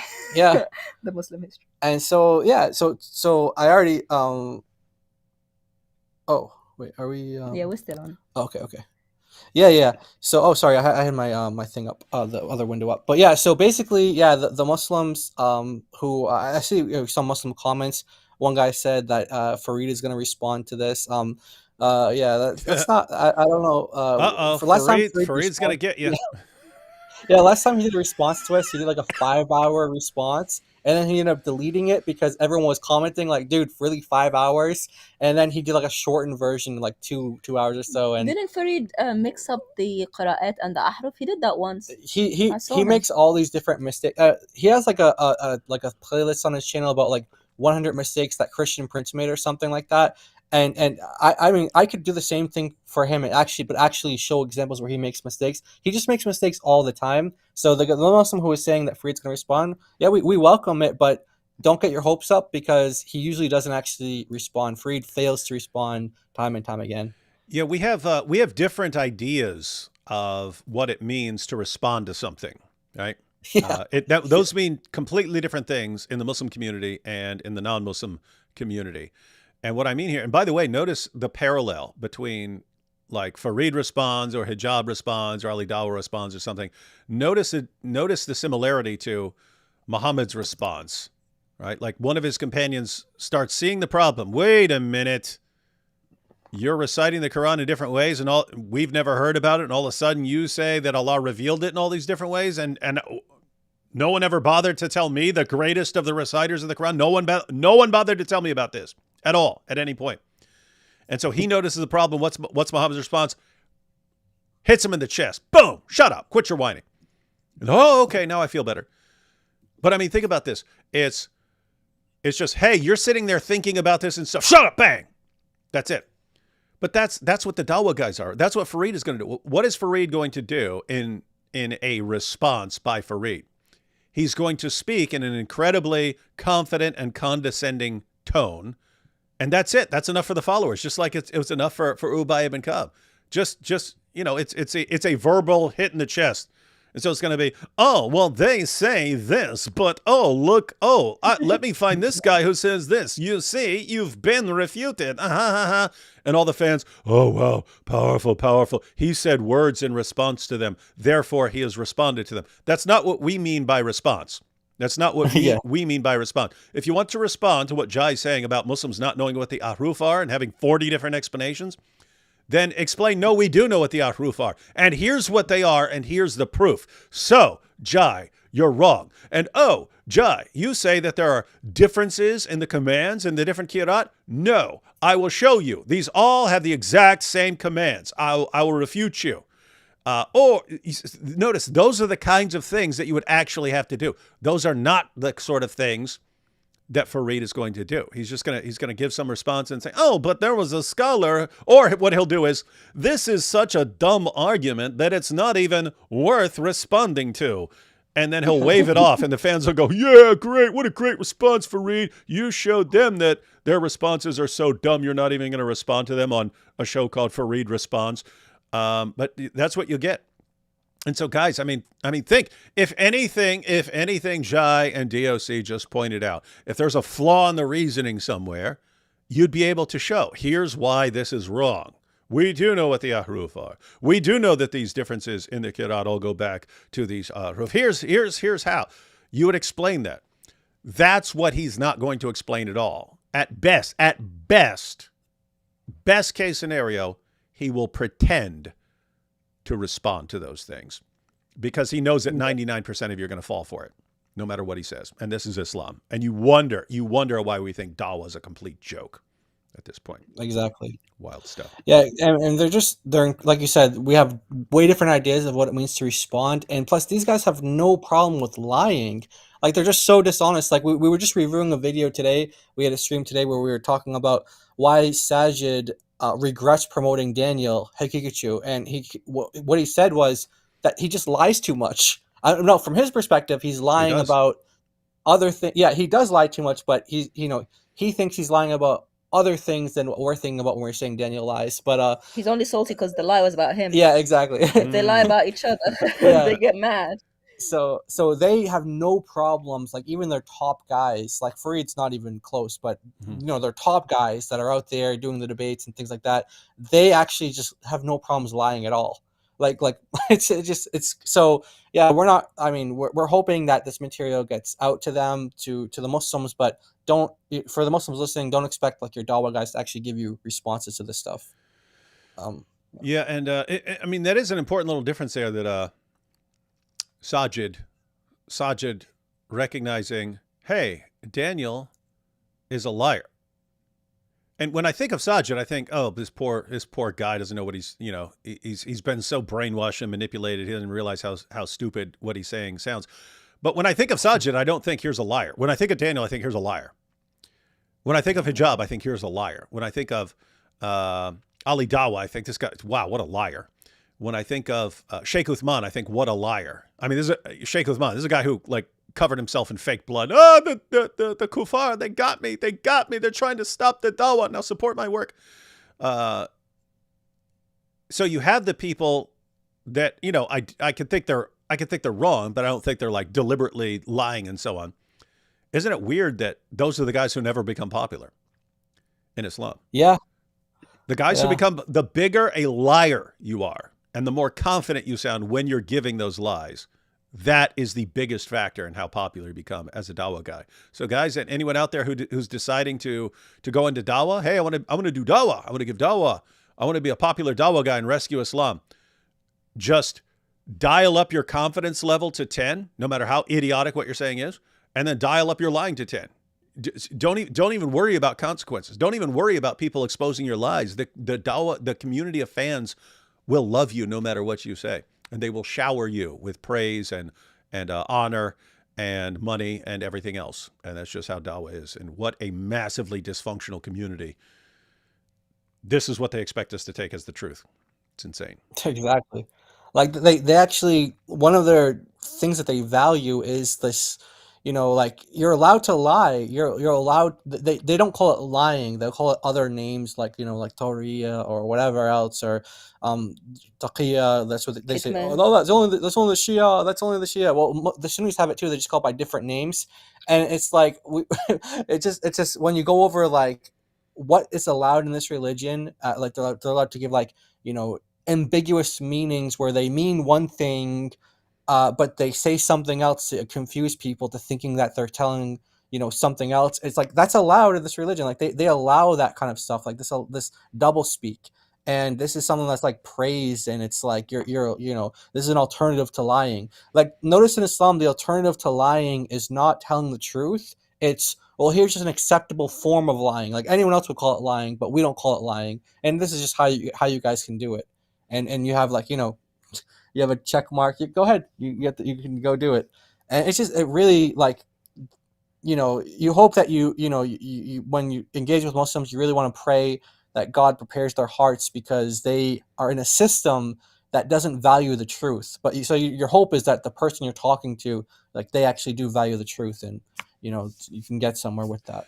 And the other part there is if you're talking to a Muslim, keep in mind that even if he's just spouting complete nonsense, he's been conditioned like this. I mean, he's just heard this all his life, and he's been conditioned all his life to just mindlessly accept what dawa guys and Muslim scholars say, even if it makes no sense, even if it contradicts his own sources, even if you find out that you've been lied to, even if they told you all your life perfect preservation and they know it's complete nonsense. Still, where else are you going to go as a Muslim? You have to go to these same exact scholars, these same exact dawa guys who've been lying to you your entire life. Where else are you going to go? They're all lying to you. Where else are you going to go? So as a Muslim, you still have to keep going back to the same guys. So, just think about, how rough a position that they're in, and then realize that if they're not going to hear the truth from you, where are they going to hear it? Yeah. They're not getting it from their dawa guys at all, ever. All they're going to get is lies. They're not going to get it from their scholars. So they're the only place they're going to hear the truth about their book and about their fake prophet is from us. So, better be ready to share that. We do rescue missions, ladies and gentlemen. There are people who've been kidnapped by the system that was foisted upon the world by a caravan robber. And now we got to go on rescue missions. It's rescue missions to rescue all these people who've been kidnapped. All right, we got a few super chats. You guys have any final thoughts before I jump on a few super chats? Yeah, one of the things that I really like doing when we're talking about holes in the narrative, I think I heard Hatun say this, just to give her credit, but I really like this. It's a easy way to kind of transition between that and the gospel.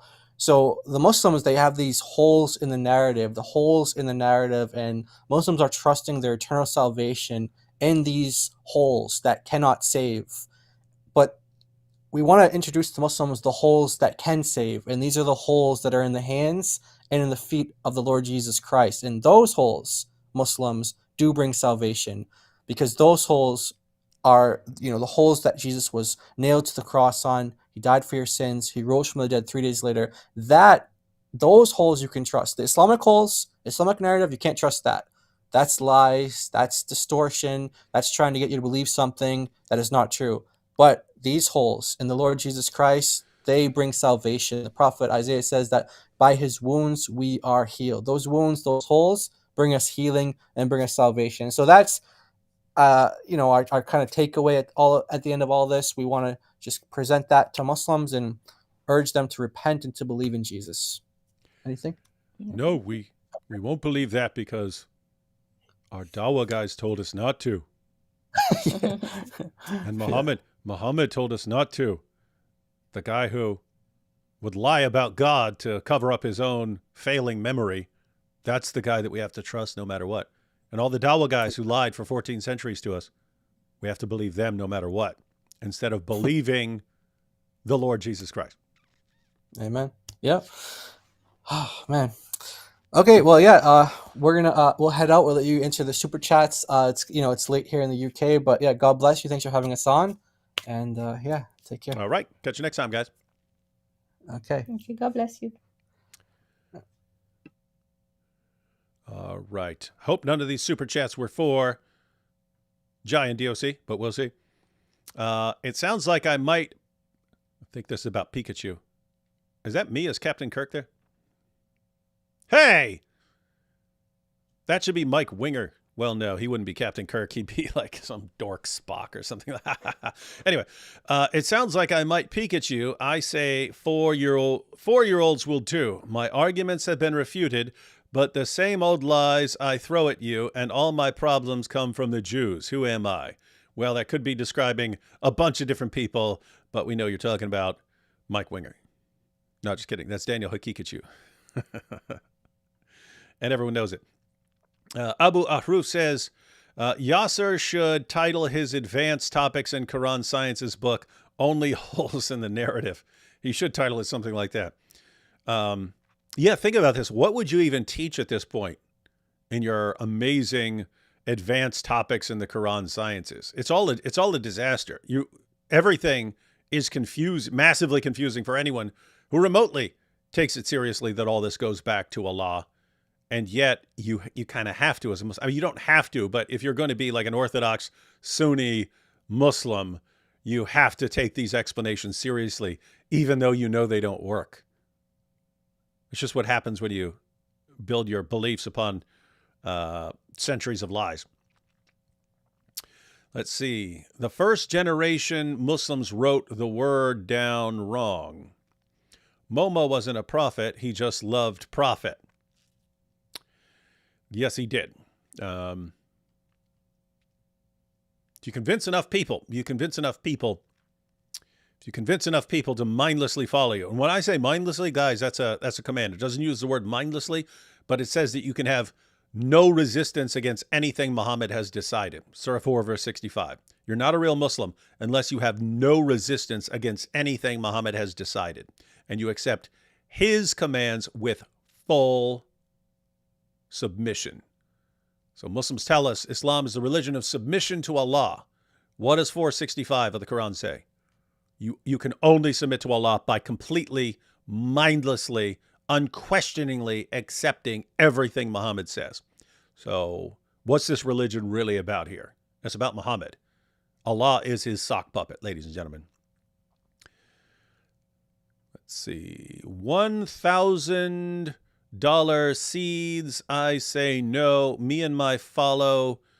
Keep an eye on my cat. You could call me a ranger because I know the trek like the back of my hand. I refute lies while giving you my top answers. Who am I? Well, we know that's Mike Winger. No question. Heard. How can I make these bigger here? Oh, there we go. And aha! That's better. That's better. Heard one time Christianity could allow sex in heaven if angels or houris offered it and God would approve, because men judge over angels and marriage is no more. Odd reading of 1 Corinthians 6:3 and Matthew 22:3. Yeah, not the houris. I have seen Christian scholars who maintain that there will be sex in the afterlife. That what it's talking about, us being like angels, isn't referring to that. But I have not studied it, and therefore I will not comment. You can probably find people who do. The Uralic tribe says Hamza from Hamza's Den is doing a live stream now in his arena, asking people to challenge Islam or prove their own faith. Anyone interested, go check in. Yeah, and I recommend going there and asking some questions and presenting some challenges. It's a good idea. It's a good idea. Loaves of Bread says, we need a stream going over dawa, I guess that's Ali Dawa, and Muhammad Hijab's Arabic, including David's free lesson about who Allah prays to. Oh, yeah, we'll be bringing up in the near future. Points about Allah praying upon people or praying for people and so on. Just Allah praying. Mary Harp. Too many Marys. She believes she's figured out where Muhammad copied this from. And it does clearly refer to God praying. And she believes that Muhammad copied this idea from someone and that she can show that he copied it. And therefore, we know exactly what it means. I mean, it's clear. It's another... Earlier in this show, we were talking about Muslims having the text, and the text says one thing, but theologically, they think, oh, it can't mean that. It can't mean glorify Muhammad day and night. Therefore, even though that's what the text says, therefore, we'll clarify it and we'll say, because of theology, we'll conclude that it's talking about Allah. It's a similar situation where the text is saying that Allah and his angels pray upon the prophet or for the prophet. But theologically, you think, how is Allah praying? It doesn't make any sense. And so, it means sends blessings, or it means one of 10 different things. And it's the exact same situation. We can't go with what it actually says, so we have to just end up with confusion. We don't know what it means, and any person can basically say, here's what it means, and say whatever you want. But the Quran keeps putting Muslims in this really, really weird position of... The Quran says something that completely disagrees with their theology, and so they have to change the meaning of the Quran to line up with their theology. But yes, we will be revisiting the issue of Allah's prayers very soon. Abu Ahruf here says, if a particular qiraat cannot be derived from ahruf, it was not revealed since only ahruf were revealed. Check and mate. That's the issue we want to force them to address, and this is why Yaser Qadhi did not want to talk about this live. As soon as you start figuring this out, wait, these are the ahruf, so there were differences back then. So we started off with differences, and then even today we have differences. And so are these differences the same as those differences? Oh, wait, we can't explain these differences because of these differences. Therefore, these differences have to come from somewhere else, and we don't know where, so we just have to make something up. That's the position we want them to answer. So we eventually, I don't think it's ever going to happen. I don't think it's ever going to happen because Yaser Qadhi is not going to sit down with someone like us and have this discussion. Even if we're he would say, oh, because David Wood's a evil, vile jerk or something like that. That's why I'm not going to have the discussion with him. It could be anyone. It could be you get the nicest person in the world who at least knows about these issues. Yaser Qadhi's not going to sit down about this anymore. He's not. Because he knows. He's admitted that their explanations don't work. And so if it's a knowledgeable person, if it's a knowledgeable non-Muslim asking these questions, they're just going to wreak havoc on the standard narrative. They're going to show the explanations of Muslim scholars don't work at all. They don't work. And then Yaser Qadhi, he doesn't have any explanations. So there are all these problems, and we have no answers. And that would be the takeaway. You think that guy's going to sit down and let that happen? Of course not. Because this is the issue right here. Lots of problems. Endless problems. Wait. Where were we? Here we go. Compare Qurans to Masoretic texts preservation. We could actually, we could get someone who deals with issues of Bible textual preservation and kind of compare these difference, compare and contrast the differences and so on. The issue is Jews,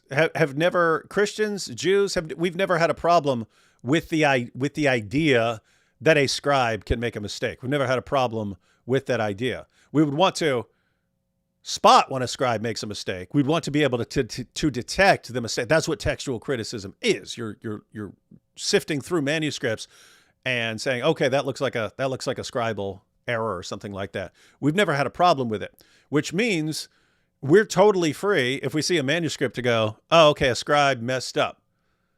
And we know this scribe messed up because this manuscript is the first time this reading appears, and we've got all these manuscripts before it in all these different parts of the world, and they say something else. We can spot the difference. A Muslim isn't going to want to admit that a scribe made an error. So if all of a sudden in like the 15th century, you see a different reading of the Quran, he'll want to say, no, that came from Allah. That came from Allah. It's so weird. It's weird stuff. And let's see. Where's AP? Don't know. Wait, where's AP? Missing your stream. CP is good. But no, as far as, again, I mentioned this earlier. Jai was just messaging me earlier today. He said, hey, I got a presentation. That was like early this morning. He said, hey, I got a presentation. I've been working on an argument dealing with the ahruf and the kirat that I can give sometime. And I said, hey, not doing anything tonight if you want to do it. And so, and we made it 6 o'clock so that Europeans could tune in. And so, yeah, that's why AP's not here. It was just me and Jai and DOC and, hey, we want to go live with this. And then we did. All right, ladies and gentlemen.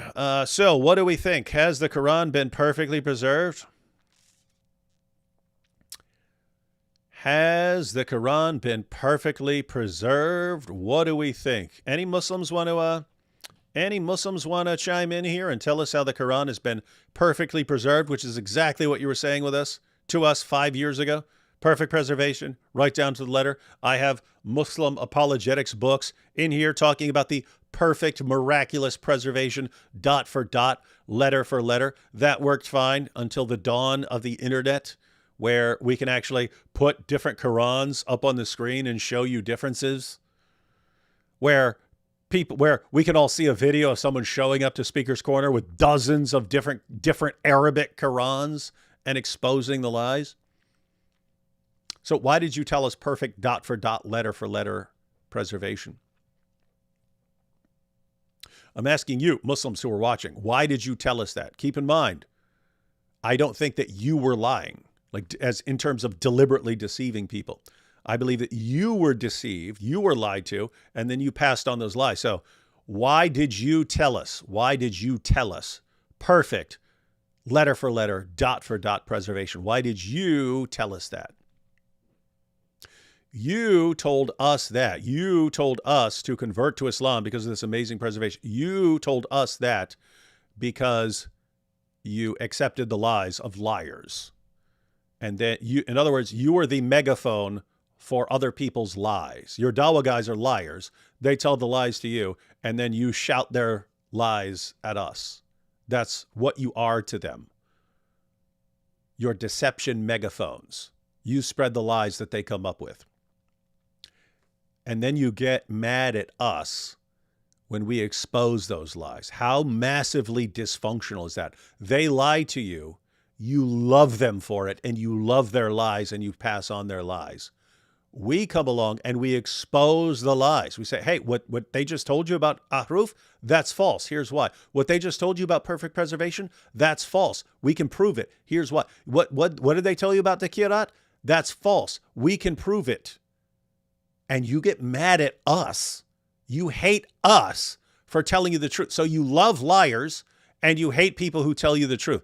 And you're telling us you've got the true religion. If I didn't know anything else about your religion except that it causes you to love lies and liars and to hate anyone who dares tell you the truth and to hate any true claim that they tell you, that would be enough for me. I would say there's no way this is the true religion. I wouldn't even have to examine your prophet. I would say a religion that produces a love of lies and a hatred for the truth, that is not from God. It's not. So I'm interested in understanding how, in the name of common sense, you take your religion seriously after seeing the lies of your dawa guys exposed over and over and over again. I have to say, from a non-Muslim perspective, it is extremely disturbing to see what has happened to. It's along the same lines as someone who gets kidnapped, taken hostage, and gets Stockholm syndrome, and all of a sudden starts defending just complete nonsense. And they're like, how did this happen? How have you been brainwashed into defending this stuff? How is this even possible? It's like that. But that's Islam. That's what we're dealing with. All right, guys. I haven't talked to AP today, but I assume we're going live. I assume we're going live on his channel tomorrow. In other words, I assume we'll be back. I assume we'll be back to some of our regular live streams. So, yep. As far as I know, we'll be back on AP's. We've got a lot to discuss. I don't know. AP's probably going to want to talk about some of the politics that we've been seeing. And so be back for that probably on Saturday, unless he's got something else he wants to talk about. But I'm assuming there's so much political stuff going on. I'm assuming he's want to talk about that a bit. And then we'll be back on my channel for something awesome on Sunday. All right. Thanks for joining us. And guys, keep in mind, the point of having a discussion like this is for people to actually learn and use it. So again, the dawa guys, they tell their fans things. They lie to their fans because they want their fans to go out and spread those lies. We actually share the responses and the refutations so that people will learn it and then learn to go around and expose the lies. Because at the end of the day, guess what? The incredibly overwhelming, vast majority of Muslims who absorb the lies of the Dawa guys are not listening to me, So but you might be interacting with some of them. You might know some of them. You might know some people who aren't watching me, who aren't watching Jai, who aren't watching DOC. They don't see the responses. So you have to give them the response. So learn about the ahruf, learn about the kirat, learn some of the examples that were given as far as exposing the Dawa lies, and go expose them to your Muslim friends, to your Muslim coworkers, fellow Muslim students, if you're at school or something like that, online, social media. Keep doing it. We have to be relentless. We have to be relentless here. The Dawa guys are in panic mode, so they're dialing up their lies. They're dialing it up. We're dealing with more Dawa than ever now because the community's in a panic mode and they're rallying around any Dawa guy who's going to come out and defend the religion. So we have more Dawa than ever. So we just have to be completely relentless. Look at how effective it's been over the past 2 decades as they're now dealing with the avalanche of apostasy. We want to keep that avalanche, want to keep it going, and we want to see it growing. All right, everyone. I'm assuming we'll see you tomorrow.